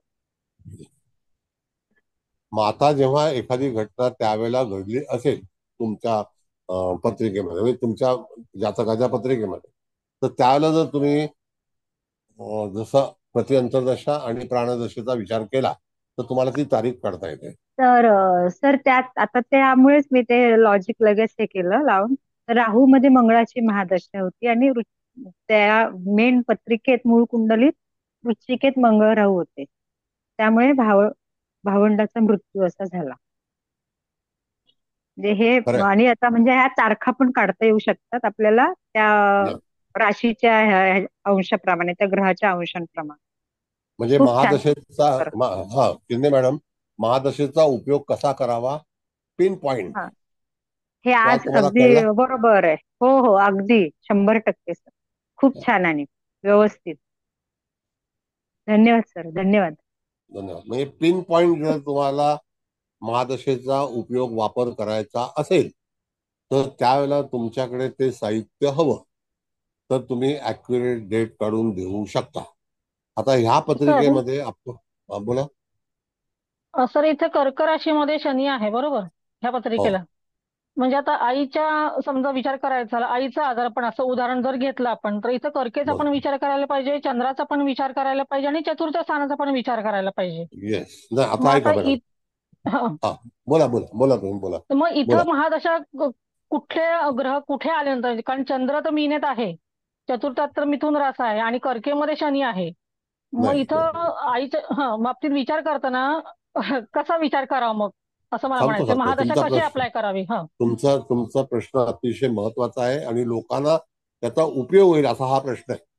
एकदम क्लिअर तुम्हाला सांगतो की तुम्ही कल्याणला राहता. हो तुम्हाला माहिती आहे की प्लॅटफॉर्म नंबर 2ला विटीला जाणारी गाडी येणार, एवढं नक्की? हो मग त्या ठिकाणी कर्क राशीमधून शनीचं भ्रमण चाललेलं आहे, गोचरीचं. हो किंवा शनीचा फलादेश देते वेळी तुम्हाला कर्क राशी म्हणजे ही चंद्राचीच आहे हे ठाम आहे. हो त्याच्यामध्ये मी आणि तुम्ही बदल करू शकत नाही. हो बरं, मग कालपुरुषाच्या कुंडलीमध्ये आईचा विचार, त्याच्यानंतर आपला सौख्याचा विचार, आपलं वास्तव्याचा विचार, शेवटी हो तुम्हाला इथे कर्क राशीवरूनच करायचा आहे. आणि त्या ठिकाणी शनी असल्यामुळे किंवा हो गोचरीचा शनी असल्यामुळे त्या ठिकाणी शनी वाईट फलादेश कधी देईल? पूर्ण 19 वर्ष नाही. नाही, बरोबर आहे. हो बरोबर आहे? आता आपण बरोबर आहे. हो दुसऱ्या मुद्द्याकडे जाऊया. समजा कधी कधी जातकाच्या जीवनामध्ये 1 तास 2 तास कधी कधी त्रासाचे जाऊ शकतात की नाही? निश्चितच. अशा वेळेला जर समजा मंगळाच्या राशीतून चंद्र भ्रमण करीत आहे मेष राशीतून, असं आपण समजू, हा हा आणि त्या दरम्यान तुम्हाला मंगळाच्या महादशेतून चंद्राचं भ्रमण असते वेळी इन आवर्स प्रति अंतर्दशा प्राणदशेमध्ये मिळेल. हो त्यासाठी सुद्धा तुम्हाला दुःख निर्माण होईल. बरोबर. जर हो तिथे ग्रह असेल तर हा तर त्या ठिकाणी तुम्हाला दुःख सहन करावं लागेल. आता इथे तुम्ही विचारलेला प्रश्न हा पंचम स्थानात शनी असल्यामुळे, आणि हो पंचमात जर समजा शनी आता गोचरीचा, आता गोचरकडे जाऊया आपण. शनी हा हा मिथुनेकडे चाललेला आहे असं आपण समजू, आणि तो तृतीय बर चतुर्थ स्थानामध्ये आहे. हो बर त्यावेळेला हा तुम्हाला बुधाचीच प्रत्यंतर आणि प्राणदशा याचाच हं. विचार केला पाहिजे. कारण का की जातकाला कदाचित बुधाची दशा येऊन गेली असेल, हो येऊन गेलेली असू शकते. बरोबर आहे ना. मग त्यावेळेला तुम्हाला प्रत्यंतराचा हे घ्यायचा किंवा अंतर्दशेचा भाग, पण प्रत्यंतर आणि प्राणदशा बर याचा विचार पण इथे करायला चंद्र पाहिजे. कुठल्या राशीत आहे याचा विचार नाही करायचा का आपण मग? नाही किंवा नाही, एक मिनिट एक मिनिट एक कालपुरुषाच्या हा मिनिट एक मिनिट तुम्हाला कुठल्या ग्रहाचं फलित पाहिजे? बर अच्छा okay. Body belong to the Mercury. हो चतुर्थ स्थान कोणाच्या हो अखत्यारीत आहे? तर बुधाच्या. बुधाच्या. हो मग बुधालाच तुम्हाला विचार करणं गरजेचं आहे. आता बर बुधाचा विचार केल्यानंतर गोचरीचा ग्रह कोण आहे आणि तुमची अपेक्षा काय? बरोबर. हो पण सर आलं लक्षात अशा बरोबर. वेळी शनी आणि बुध मित्र असल्यामुळे तेवढा त्रास होणार नाही का? नाही, असं नाही. एखादी गोष्ट घटना घडेल तर महादशा काय सांगते की in hours, in days, in week जर एखादी घटना घडणार असेल हा तर त्यावेळेला तुमचं जे पॉकेट आहे हम्म ते कोणाकडे आहे? नाही ते पॉकेट उदाहरणार्थ, बुधाकडे आहे ना. हा मग बुधाकडे आहे. मग तुम्हाला बुधची दशा दरवेळेला असेलच असं नाही. हो त्याच्यामध्ये आपल्याला सांगितलेलं काय? महादशा, अंतर्दशा, प्रति अंतर्दशा, प्रति अंतर्दशा, हम्म नाही का? हो आणि नंतर मग प्राणदशा. जितकं खाली खाली जाऊ आपण. येस. जसं हा. आता इथे एका दिवस 24 तासामध्ये 2 दशा आलेल्या आहेत, हो चंद्राची आणि मंगळाची, म्हणजे 12-12 तासाच्या आहेत त्या. हो मग त्या दिवसभराचे 12 तास करायचे. हम्म तर जर घटना असेल तर मंगळ आणि चंद्राची दशा ही प्राणदशा 12 तासाची असते. बघा, पुन्हा कळलं नसेल तर विचारा. ते सर मला ते हे नाही कळलं की एक्झॅक्ट 12-12 तासाची होईल कधी दोन हो, एकाच दोन दिवशी शेवटी दिवस तुम्हाला एका दिवसात 2 प्राणदशा आल्यात ना. हो एका म्हणून हाफ हाफ दिवसामध्ये झाली 2 प्राणदशा आल्यात म्हणून 24 तासाचे 2 भाग करायचे. म्हणून जर 12 तिकडे तास 3 आले असतील तर 8 आठ तासाचे 8 तास करायचे, होईल. बरोबर आहे. पण नाही का? सर सर त्याच्यात पूर्वार्ध आणि उत्तरार्ध कसा धरायचा दिवसाचा? आरंभ कोणाचा आहे? पहिला चंद्राचा आहे अच्छा, म्हणून पहिली चंद्राची धरायची. आणि मग मंगळाची. Okay okay. हा. सर आणि माझा जो प्रश्न होता ना की त्या चतुर्थ स्थानाचा अधिपती इथे बुध आहे आणि बुध आणि शनी मित्र आहेत, तर म्हणजे तसं काहीतरी डेट्रिमेंटल त्याला होणार नाही का असं मला विचारायचं. नाही नाही, तसं नाही. बघा, आता समजा आपल्याला प्रश्न उपस्थित झालेला आहे किंवा नाही होणार आहे. शनी तिथून चाललाय म्हणून म्हणलं. येस, असं हा बरोबर म्हणायचं. आहे. हा शनी तुमच्या मिथुनेमधून गोचरीचा भ्रमण करतोय असं तुमचं म्हणणं आहे, हा बरोबर आहे. हो आणि शनीची दशा नाही आहे. हो पण कुठल्या तरी दशेमध्ये शनीचा अंतर्दशा असेल की नाही? हो कुठल्या याच्यात तरी असेल मग म्हणजे त्या 4-5 दशातली कुठली तरी दशा असू शकते. अशा मग त्याला ती अंतर्दशा, प्रति अंतर्दशा आणि प्राणदशा हम्म याचा विचार करून तुम्हाला तारीख काढता येते. काढता येईल. बरोबर आहे. म्हणजे कळलं. दशेचा अंमल हा कशा प्रकारे आपण उपयोग करायचा. बरोबर. सर कळलं? म्हणजे शनी जर शनीच्याच राशीतून जात असेल तर शनीचीच अंतर्दशा परत बघायची म्हणजे. हो, प्रश्नच नाही. मग आता तुम्ही कुठल्याही ग्रहासंदर्भात विचार करणार असाल, असा आपण विचार केला. समजा कुंभ राशीतून आता राहू जाणार आहे थोड्या दिवसांनी, नाही का? हो का आता जाणार की नाही? हो तर त्यावेळेला तुम्हाला कुंभराशीच्या म्हणजे शनीच्याच अंतर्दशेमध्ये विचार करणं गरजेचं आहे, गरजेचं आहे. बरोबर. नाही तर नाही. शेवटी सर राशी कोणाचे हा बोला. नाही तुमचं पूर्ण करा सर, मी मग नंतर विचार. रास कोणाच्या मालकीची आहे, हम्म. तो दशेचा फलादेश देणारा प्लॅनेट असेल, असेल. त्याला अनुसरूनच तुम्हाला फलादेश देण्याची प्रक्रिया करायची आहे. आता त्याच्यामध्ये जो भ्रमण करणारा ग्रह आहे तो कोण आहे? जो जलद गतीचा आहे का, सूर्यादी ग्रह आहे का? म्हणजे उदाहरणार्थ शुक्र आहे समजा, तर तो जाणारा तिथून त्रास देणारा आहे का? चंद्र देईल का? बुध देईल का? सूर्य देईल का? तर नाही. गुरु देईल का? तर नाही. मग शनी, मंगळ, राहू, केतू या 4 ग्रहांच्या बाबतीमध्ये जर विचार करायचा असेल तर त्यावेळेला तुम्हाला ते जे पॉकेट आहे ते कोणाच्या मालकीचं आहे, बरोबर आहे? बरोबर. आलं लक्षात. त्याला आता हिंदीमध्ये रकाना म्हटलेलं आहे. अच्छा. आता सर माझं म्हणजे काही राहू म्हणजे केतू तर सगळ्यांचे शत्रू आहेत ना, त्यामुळे ते कुठल्याही पॉकेट मधनं गेले तरी काहीतरी येस येस क्रिएट करतीलच. सर इथे तुम्ही असंच म्हणताय ना की म्हणजे कुंभेतून राहू जाताना शनी मंगळ राहू केतू यांच्या जर का अंतर्दशा प्रत्यंतदशा प्राणदशा आल्या तर तिथे त्रास होईल असं म्हणताय ना? नाही नाही नाही, ऐका. काय राहू म्हणलं? कुंभेतून चाललेला आहे, हो. बरोबर आहे, आणि जातकाला शुक्राची दशा आहे असं आपण समजू, अच्छा. हं. बरोबर आहे. वर्तमान काळामध्ये शुक्राची दशा आहे असं आपण समजू. तर हं. शुक्रामध्ये तुम्हाला राहूचं प्रतिअंतर येणार नाही का? शुक्रामध्ये शूर येणार. येईल ना, येणार आहे, येईल ना, येईल ना. येणार. शुक्राची आधी ना राहूची नंतर आहे ना. जे काही नाही नाही, ऐका. हं. शुक्रानंतर येणारी दशा कोणती आहे? तर रवीची आहे. रवी नंतर चंद्र, हा. चंद्र नंतर मंगळ, मंगळ नंतर राहू. राहू. हं. त्याचा राहूचा संबंधच नाही काही, ते शनीच्या राशीतून चाललाय ना. हो. बरं, राहू राहू आला की नंतर गुरु, गुरु नंतर शनी, मग शनीचा स्लॉट आला. आता आपण शनीचा स्लॉट बघितला तर प्रति अंतर्दशा कोणाची असेल तर तिथे सुद्धा तुम्हाला मिळेल अंतर्दशा मिळेल, प्रति अंतर्दशा मिळेल, प्राणदशा मिळेल. शेवटी ग्रह हा शनीच्या राशीतूनच भ्रमण करीत आहे की नाही? हो.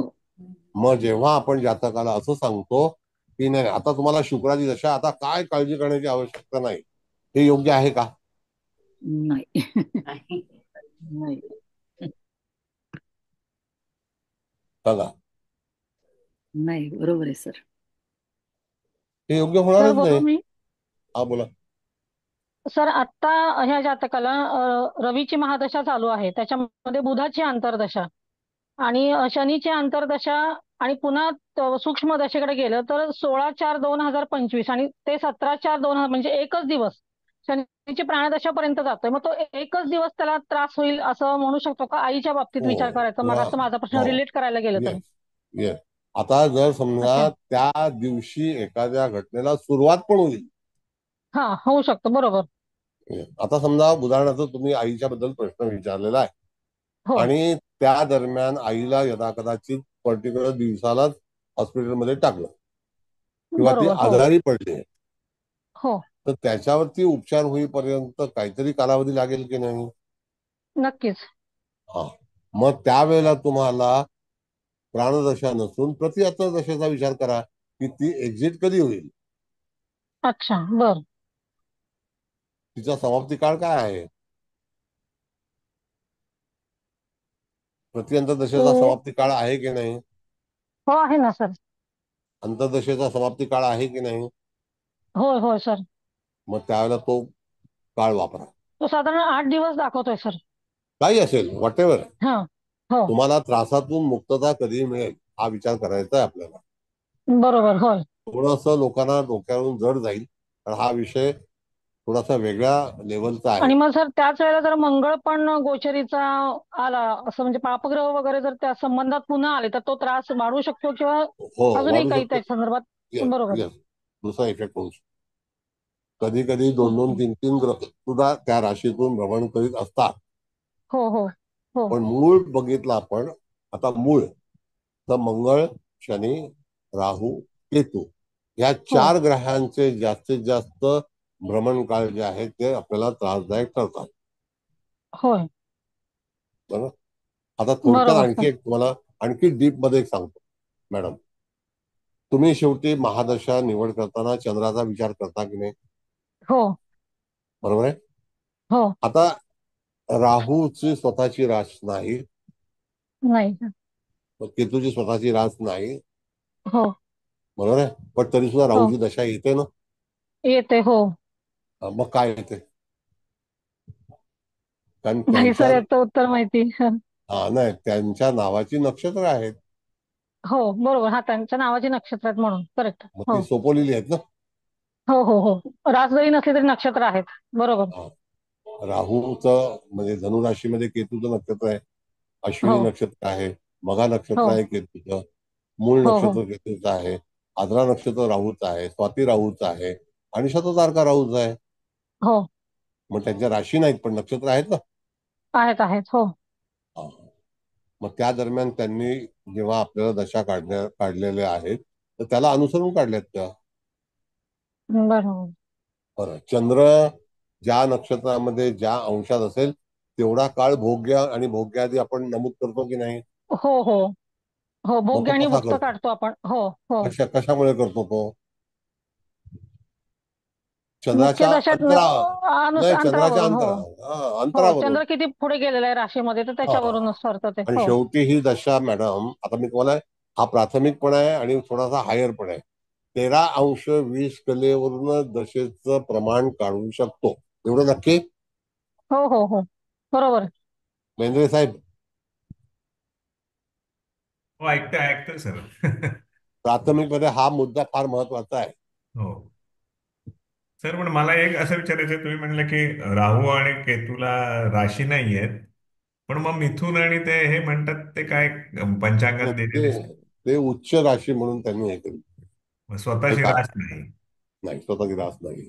तर मग त्याची नक्षत्र मात्र आहेत, तुम्ही आता सांगितलेली राहू आणि केतूची 6 नक्षत्र आहेत, हो. तर त्याच्याकडे लक्ष द्यायलाच पाहिजे. नाही, परत परत सांगतो की त्या नक्षत्राशिवाय तुमच्या दशा उत्पन्न कशा होणार? बरोबर बरोबर करेक्ट. नाही का? हो हो आता हा बेसिक जो पार्ट आहे हा शिकणं गरजेचं आहे की नाही? हो हा बेस शिकवलाच नाही. नाही बरोबर नाही. नाही सर जसं तुम्ही म्हणताय ते अगदी बरोबर आहे. आतापर्यंत म्हणजे महादशा कशा पद्धतीने बघाव्यात हे नाहीच, कुठेच नाही सांगितलं सर. हे आता क्लिअर झालं, तुम्ही इतकं छान व्यवस्थित सांगितलं सर. महादशा कशा काढायच्या, ते सगळं भोग्यमुक्त कशी काढायची, ते गणित कसं मांडायचं सगळं झालं सर. पण हा अशा पद्धतीने विचार करायला नाही कधीच कोणीच नाही शिकवलं सर. तुम्ही बरं. खूप छान सांगितलं सर. आता एक दुसरा नियम सांगतो तुम्हाला मॅडम. धनुरास आणि मीन रास गुरुची आहे, एवढं नक्की? हो त्या राशीमध्ये गुरुच्या दशा येतात का?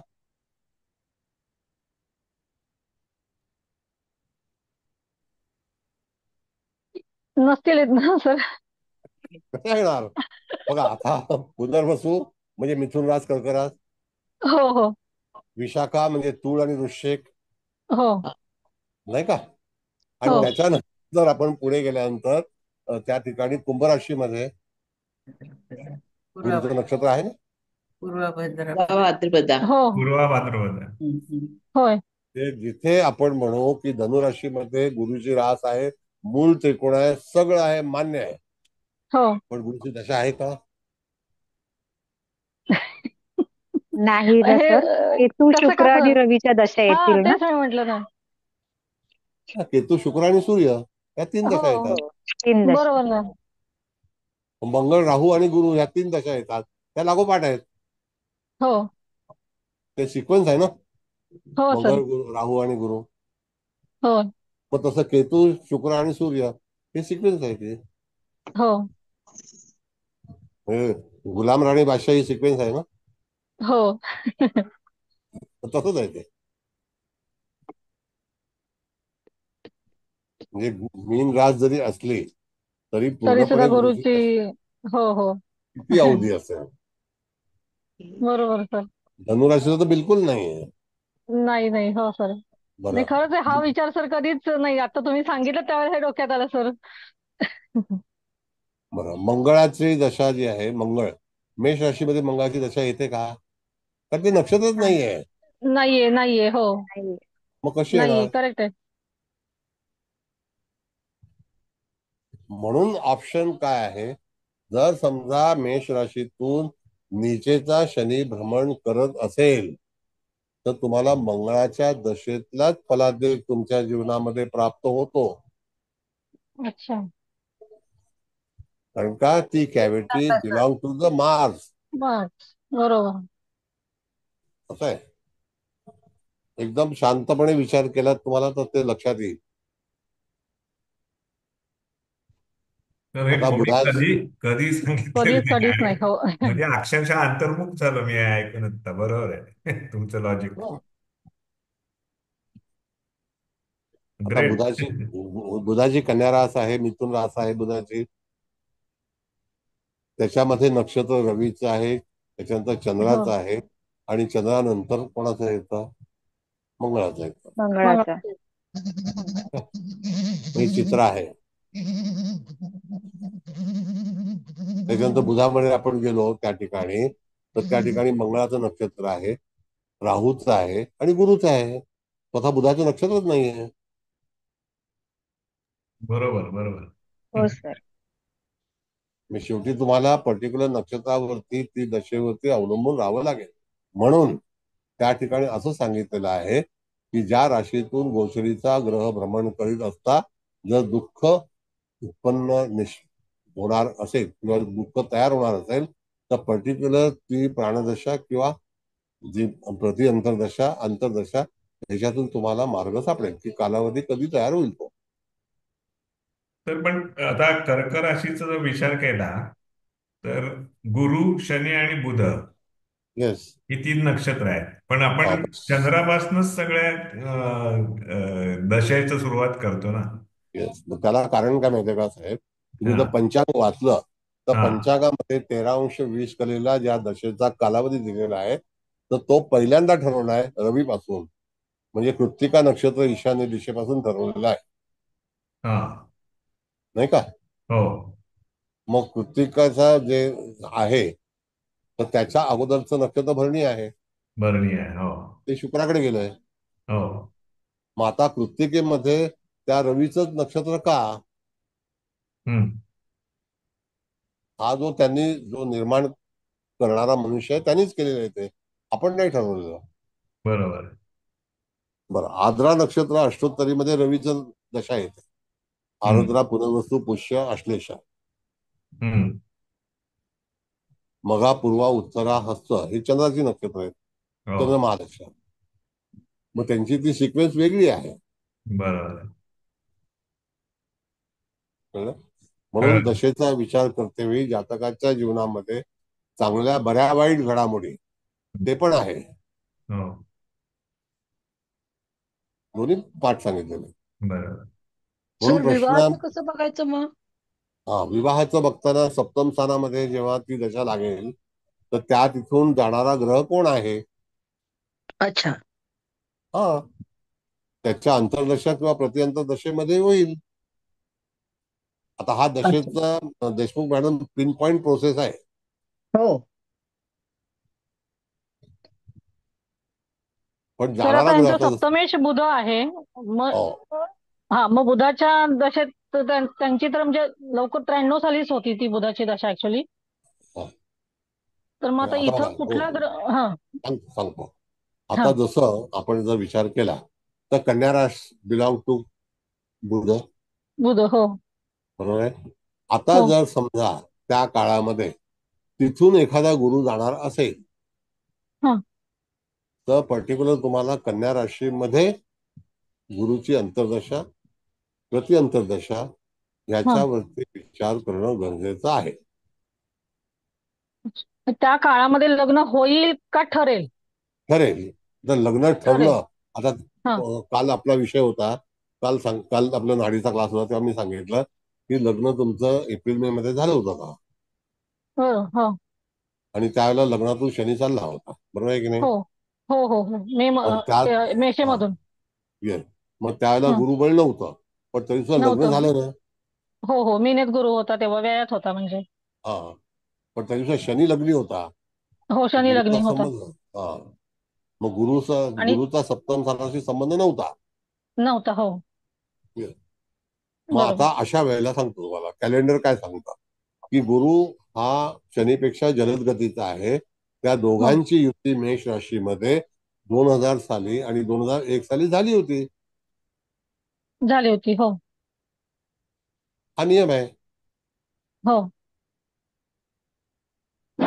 बरोबर. मग त्याच दरम्यान तुम्हाला तिथे विवाह झाला. हो पण त्या दरम्यान अंतर्दशा जर तुम्ही तपासा, ज्या तारखेला विवाह झाला तेव्हा ठरला, हा तर तिथे मंगळाच्या पॉकेटमध्ये अंतर्दशा कोणाची होती,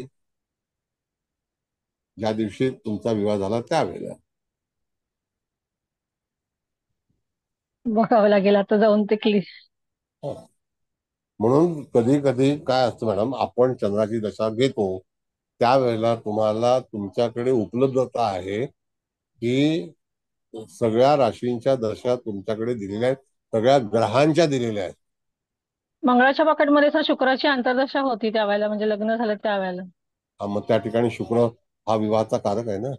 हो आणि सप्तमेश पण माझा तोच आहे. मग बघा हो बरोबर सर. लागू पडतं की नाही? हो सर लागू पडलं. 100%. हो हो अगदी 100%. बरं, आता हा विषय इतरांना कठीण वाटतोय. मुकेश भाऊ, तुमचं काय मत आहे? होय सर.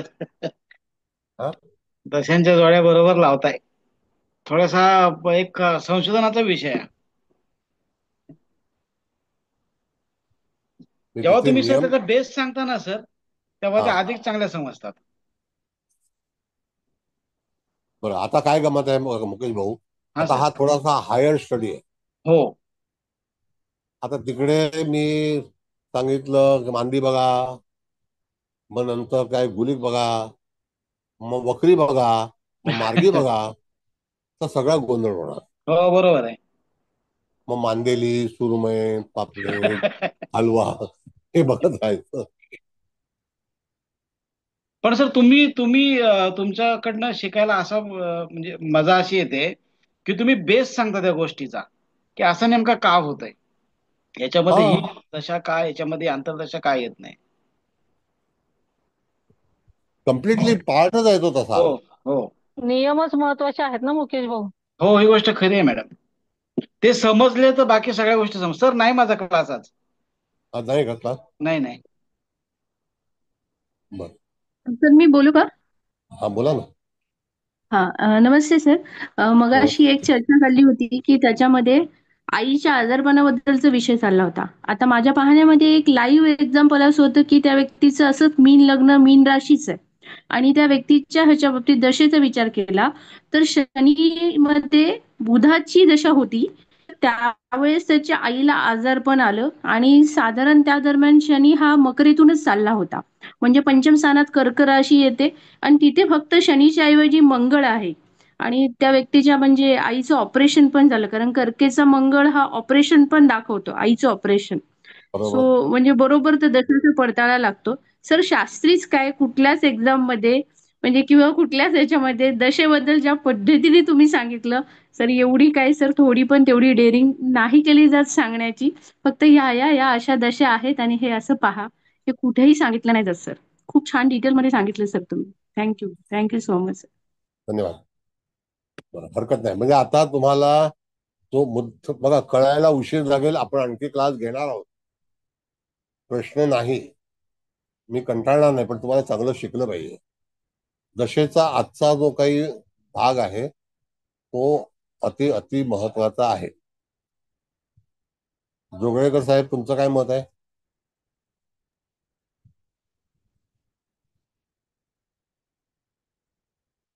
बेंद्रे साहेब? जोगलेकर साहेबांचा माईक ओपन आहे, बरं, ठीक बंद आहे. केला. हा. तर दशा आज इतकं सुंदर समजलंय आता परत रेकॉर्डिंग ऐकून नीट अजून परत समजून घेईनच, नाही तर आमची अक्षरशः दशा झाली असते. दाई दिशा. म्हणजे आतापर्यंत खरंच कधीच कोणी म्हणजे असं इतकं फंडामेंटल याच्यातनं विचार करायचं काहीच सांगितलं नाही कोणी. पण आता म्हणजे बरोबर डोक्यात आलंय की कसं बघायला पाहिजे. म्हणजे मला कळायचंच नाही की 1 लेवल, 2 लेवल, 3 लेवल, 5 लेवल पर्यंत का दशाचं आत्ता कळलं की महत्व काय आहे त्याचं. जिथे क्रिटिकल आहे तिथे ते नक्की वापरता येईल. Thank you sir. शेवटी कसं आहे सर, बघा आता तुम्ही स्वतः टेक्निकल आहात, टेक्नॉलॉजिस्ट आहात. तर जेव्हा टेक्नॉलॉजी बनली किंवा आपण बनवतो, तर जसा प्रति अंतर्दशेचा प्राणदशेचा ज्यांनी विचार केला किंवा तयार केला, त्याला काहीतरी आधार असेल की नाही? हो बरोबर आहे. का उगाच छापला त्यांनी? हो, पण मधल्या काळात ज्यांनी शिकवायला पाहिजे तुमच्यासारखं त्यांनी न शिकवल्यामुळे त्याचं कळलंच नाही ना काय त्याचा उपयोग आहे. मला आता मी पहिल्यांदाच म्हणजे आज ते सगळं इतकं जेव्हा म्हणजे सॉफ्टवेअर मधनं मिळतं 5व्या लेवल पर्यंत खाली, पण त्याचा एक्झॅक्ट उपयोग काय ते आज कळलं मला. थँक्यू. धन्यवाद. चला आता वेळ झालेला आहे, तर आता अभिप्राय द्यायचा आहे. काय कुलकर्णी मॅडम तुम्ही देता का अभिप्राय?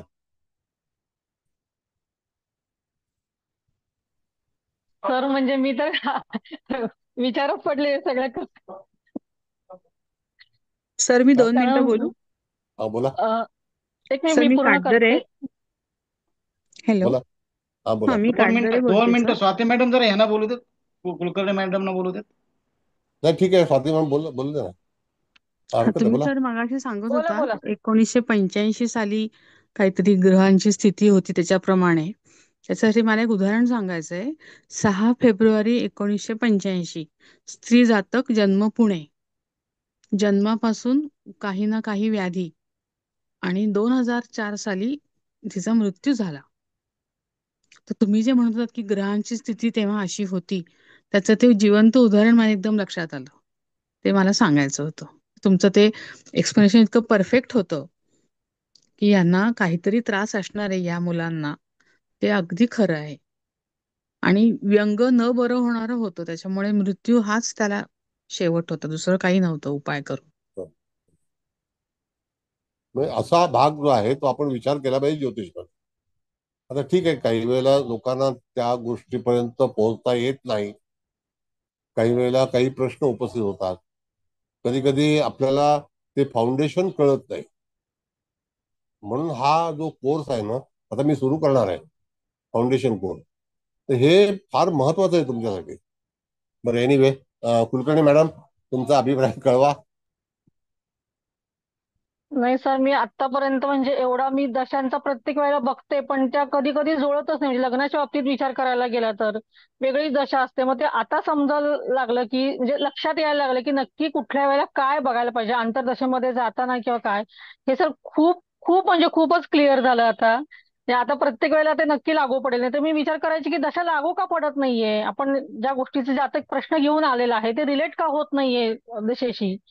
वेगळीच दशा चालू असते. मग जरी गेलं तरी सुद्धा ते जुळत नव्हतं. पण आता ते नक्की समजलं सर की काय बघायला पाहिजे आणि कुठल्या प्रकारे बघायला पाहिजे. त्यामुळे आता ह्याचा वापर आता व्यवस्थित होईल सर याच्या पुढे. तर खूप खूप धन्यवाद सर. दशा आतापर्यंत बघितल्या, शिकवल्या सगळ्या पद्धतीने, म्हणजे गणित सगळं त्याच्यातलं येतं, पण ते वापरायचं कसं हे फक्त तुम्हीच. आणि आतापर्यंत फक्त दशाच नाही सर, वेगवेगळे नियम जे तुम्ही आतापर्यंत जेवढे तुमच्या क्लासमध्ये माझ्याकडून जे शिकले गेलेले आहेत ते फक्त तुम्ही आणि तुम्हीच शिकवू शकता सर, दुसरं कोणीही नाही. ते झालंय ते सगळं पुस्तकी शिक्षण झालं. कसं वापरायचं, नियमबद्ध कसं वापरायचं हे फक्त तुम्ही शिकवलं सर. आज जे काही 4 लोकांना आम्ही सांगू शकतोय, त्यांना मार्गदर्शन करू शकतोय, ते केवळ तुमच्यामुळे सर. त्यामुळे मी शतशः तुमची आभारी आहे, ऋणी आहे. आणि खूप खूप धन्यवाद सर. धन्यवाद धन्यवाद धन्यवाद. बरं आता कुबल मॅडम समारोप करा. हळदणकर मॅडम नाही बोलत का? त्यांनी आरंभ केला होता ना, स्वागत केलं होतं. ठीक आहे ठीक आहे. सर एक विनंती आहे. ह्या बोला. सर एक विनंती आहे. प्लीज या दशांवरती ना अजून कुंडल्या घ्या तुम्ही, म्हणजे घेणार अजून कन्सेप्ट क्लिअर होतील. नक्की घेणार. तुमचं कसं आहे, यू आर रिस्पेक्टेड. तर तुमचा जो काही विचार आहे तो मी कधी डावलत नाही, तसं मनाही करत नाही.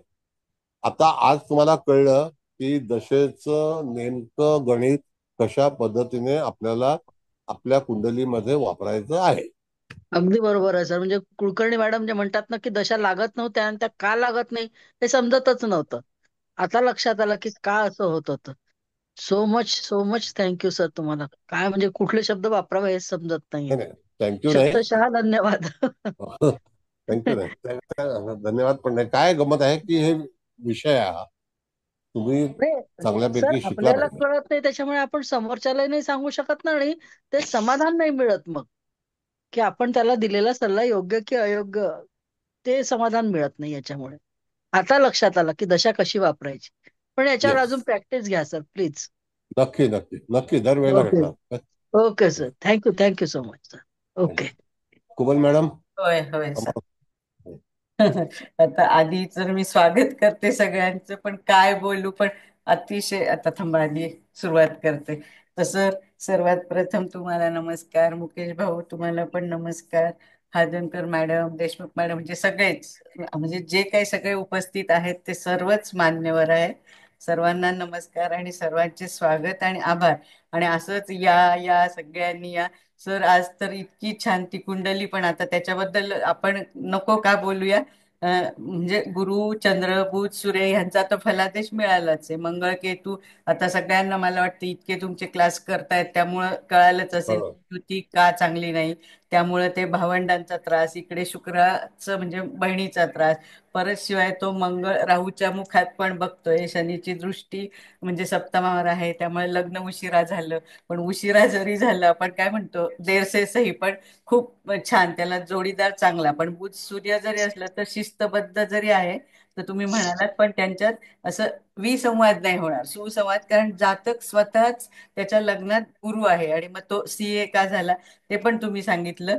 म्हणजे एकंदरीत पत्रिका तर खूपच छान, म्हणजे मंगळ केतू राहू शनी ह्या पत्रिकेत त्या जातकाला दुःख देणारे आहेत, तरी सुद्धा गुरु चंद्र बुध सूर्य हे चांगले आहे. म्हणजे त्याला दुःख झाले, पण त्याला स्वतःपेक्षा त्याच्या आईला पण, आणि आईला का, तर कारण भावंडांना दुःख आले ना, त्यामुळे ऑब्विस आहे की आई पण दुःखी झाली. पण ह्याच्याही पेक्षा म्हणजे ही तर पत्रिका आपण छान वाचलीच, पण तुम्ही आज त्या महादशेचं मी अगदी एकाच शब्दात जर सांगायचं ठरलं सांगते अजून. पण जसं आपण KP पिन पॉइंट, म्हणजे तुम्ही तो क्लास घेतला होता, म्हणजे त्याला जसं नाव होतं ना, तसंच मला असं वाटतं या क्लासला पण महादशा पिन पॉइंट हेच नाव द्यायला हवं. आणि मग जाता जाता एवढं सांगते की तुम्ही ते 13°20 कलेवरून दशेचं प्रमाण ठरलं येस, असं म्हणाला. निश्चित आणि मग हो. हा धनु आणि मीन नाही, पण म्हणजे आम्हाला एवढं नाही ना सर, आज हे जास्त म्हणजे कळालं. जसे ते बेंद्रे साहेब म्हणाले, आम्ही बघतो महादशा आहे, अंतर्दशा आहे, ती प्रत्यंतर आहे, सूक्ष्म आहे, प्राण आहे, म्हणजे तिथे अगदी खूप डोकं लावलं तर त्या ह्याच्यात येत होतं. पण हे तुम्ही किती छान सांगितलं त्या, म्हणजे धनु आणि मीनेत का नाही येत, कारण ते म्हणजे तिथे त्या गुरुची नक्षत्रच येत नाहीयेत, त्यामुळे नाही. आणि अजून तुम्ही आता आपण तृप्ती मॅडमच्या लग्नाचं म्हणजे हे केलं, तर तुम्ही म्हणजे माझं हे बरोबर आहे का बघा, त्या सांगताना मी असं लिहिलंय की जो ग्रह ज्या स्थानातून जाईल गोचरीनी, म्हणजे आता समजा आपण बरोबर. सप्तम स्थान धरलं, इथलं जरी धरलं तर इथे कन्या रास आहे, म्हणजे बुधाची महादशा हवी, आणि समजा तिथनं गुरु चाललाय, तर मग लग्न म्हणजे विवाह केव्हा ठरेल असं जर आपल्याला विचारलं, तर त्या गुरुच्या सूक्ष्म किंवा प्राणदशेत, म्हणजे एक्झॅक्ट आपल्याला तो डे, किंवा आता तुम्ही म्हणता की दोन पण म्हणजे ग्रह आले, तर तो टाइम पण सांगता येईल. म्हणजे बरोबर आहे का, मला जे कळालं हो तुम्ही हो हो असं हो. म्हणजे इथपर्यंत, म्हणजे एवढ्या लेवलला, म्हणजे आज शेवटच्या दिवशी पण तुम्हाला म्हणजे मला आता सांगताना परत त्या दिवशी सारखं असं शिवरिंग झालंय. तर अतिशय अतिशय उत्तम क्लास, म्हणजे तुम्ही जे मिनी काय शिकवलं आम्हाला, ते पंचपक्षी काय आपले, ते छायाग्रह, ते नाडी, म्हणजे तुम्ही आम्हाला काय दिलं, म्हणजे काहीही, सगळ्या मी तर म्हणते जगाची जरी संपत्ती दिली, पण हे ह्या नॉलेजला तोडच नाहीये असं म्हणजे मला वाटतं सगळ्यांचंच म्हणणं असेल. कारण संपत्ती कसं येणं जाणं, इथे पण त्याचं तुम्ही म्हणाले ना 50 लाखाचं ते नुकसान कसं झालं हो. सांगितलं, म्हणजे ते हे होतं. पण नॉलेज मला असं वाटतं नॉट ओनली म्हणजे ह्याच जन्मात आपण ते कॅरी फॉरवर्ड करू शकतो नेक्स्ट ह्याच्यामध्ये, म्हणजे ते नाही आपल्याकडनं कोणी घेऊ शकत. तसं आता जास्त नाही बोलत, म्हणजे मी खूप मग बोलायला लागले की मलाच कळत नाही मी कुठं जाईल. तर अतिशय अतिशय उत्तम सगळेच क्लास झाले, म्हणजे आजपर्यंत जेव्हापासून मी म्हणजे तुमच्याशी जोडले गेलेले आहे. आणि म्हणजे खूप तुम्ही आम्हाला अगदी ज्ञानाच्या उच्च उच्च लेवलला सगळ्यांना नेऊन सोडलं. त्यासाठी सगळ्यांतर्फे कोटी कोटी धन्यवाद, कोटी कोटी साष्टांग नमस्कार, कोटी कोटी काय म्हणू अजून. म्हणजे तुम्ही आम्हाला फक्त गुरु नाही, परमपूज्य ऋषी तुल्यच आहात असं सगळेच जण म्हणतील. Heads off to you and your divine soul. Huge gratitude, huge gratitude, huge gratitude. आणि अजून आता आजचं आपलं म्हणजे हे वर्ष संपलं, हे तर आम्हाला खूपच तुम्ही म्हणजे बाकी काय मिळालं डोंट नो, त्याचं आम्ही फिकीर पण नाही करत, पण ज्ञानाची जी संपन्नता असती तसं तुम्ही आम्हाला सगळ्यांनाच, म्हणजे जे काही आपण 100 लोक आहोत, बेंद्रे साहेब जरी आत्ता आले पण त्यांचा अभ्यास आहे आधीचा, त्यामुळे ते पटकन असं कॅचअप त्यांना होतं, म्हणजे इतरांना पण होईलच. म्हणजे आज तर मी अगदी अशी म्हणजे हे धरून बसले होते की बापरे, इथपर्यंत सुद्धा म्हणजे ह्याचं म्हणजे महादशेचं वर्णन, म्हणजे मला इतकं वाचायची सवय, पण कुठंही वाचलं नाही. आणि वाचलं असेल तरी मला काही कळालं नव्हतं जे आज मला कळालं. तर सर खूप खूप थँक्यू. आणि सगळ्यांना म्हणजे तुमच्या सहित सगळ्यांना हे येणार 2025 हे वर्ष सुख, समृद्धी, यश, कीर्ती, समाधान, दीर्घायुष्य, दीर्घायुरोग्य, सगळ्यांना दीर्घायुर आरोग्य लाभो हीच ईश्वरचरणी प्रार्थना. आणि तुम्हाला तर खूप म्हणजे तुम्हाला सर कम्प्लीट 120 तर करायचेच, मोर दॅन चालेल, कारण ऋषी नाही नाही तुमचं म्हणजे तुम्ही चांगल्याच ह्याच्यात राहाल ना, आणि आम्हाला शिकवा ना. तुम्ही म्हणताय ना वारसा पुढे न्यायचा, मग आधी आम्ही परिपूर्ण झालो पाहिजे ना, मगच पुढे नेणार ना. तर thank you sir, thank you all, thank you all the best. Happy new year. Kulkarni madam, असं आहे की तुम्ही सांगितलं की शुक्राच्या प्रत्यंतर दशेमध्ये तुमचा विवाह ठरला गेला, बरोबर आहे की नाही? झाला सर त्या दिवशी, त्यावेळेला हा, झाला म्हणजे. हा. झाला नाही. आपला हो हो मूळ मूळ काय भाग आहे, तर शुक्राची अंतर्दशा किंवा प्रत्यंतरदशा किंवा प्राणदशा हिचा हा कालावधी मोठा असतो. बरोबर. हो.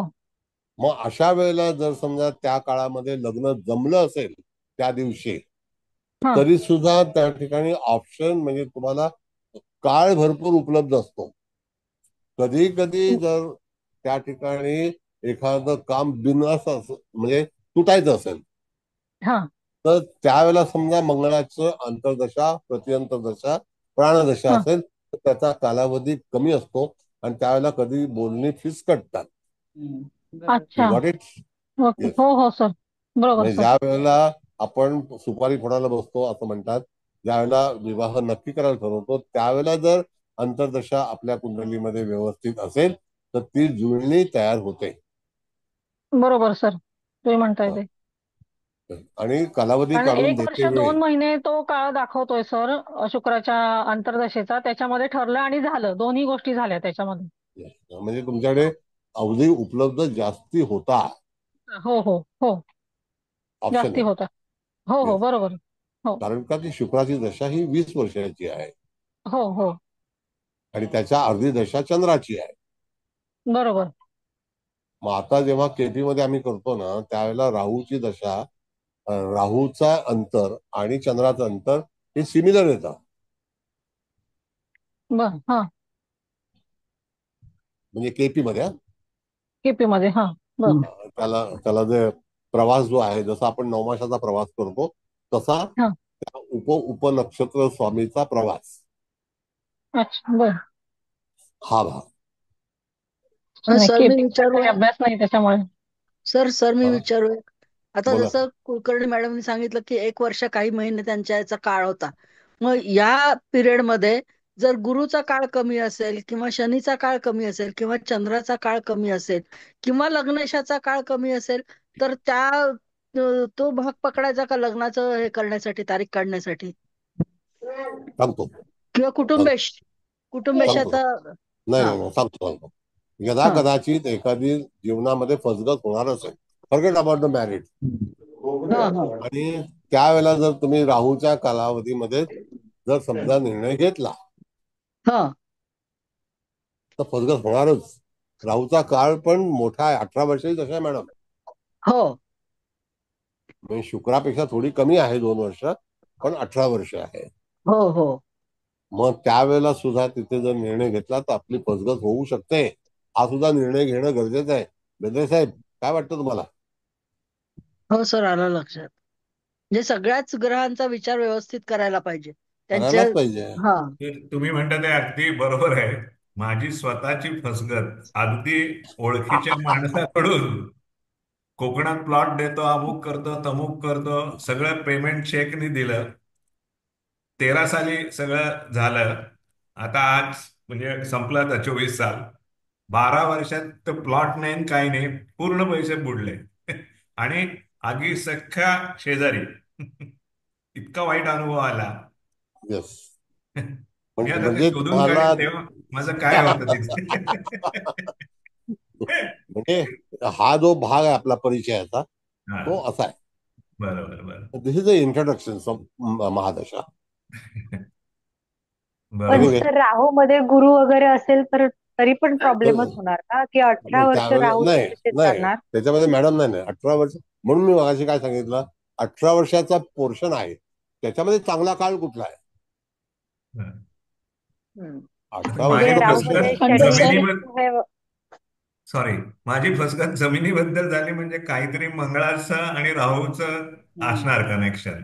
येस. चतुर्देश काय असेल तो त्याप्रमाणे हा मी पण शोधून काढेन ते. त्याचा कालावधी मोठा असतो ना, हो आणि त्याच वेळेला हो सायनिंग झालं किंवा विचार झाले तर फसगत होऊ शकते. हो. तुम्ही सर सांगता म्हणजे माझ्या डोक्यात मंगळ, तेच होतं. शनी, केतू आणि हे जे 4 ग्रह आपण पकडतो ते आपल्याला कायम लक्षात ठेवूनच राहूच्या अंतर्दशेत किंवा राहूच्या महादशेत अंतर्दशेत विचार करूनच आपण काही जे करायचे असतील निर्णय ते त्याप्रमाणे घ्यावे. येस. तर फसगत ही नक्की आहेच. हो सर, छान. हो हो एनिवे धन्यवाद. सर, धन्यवाद. मग पण सर राहूमध्ये शेवटची शुक्र असेल तर नाही सर शुक्र मी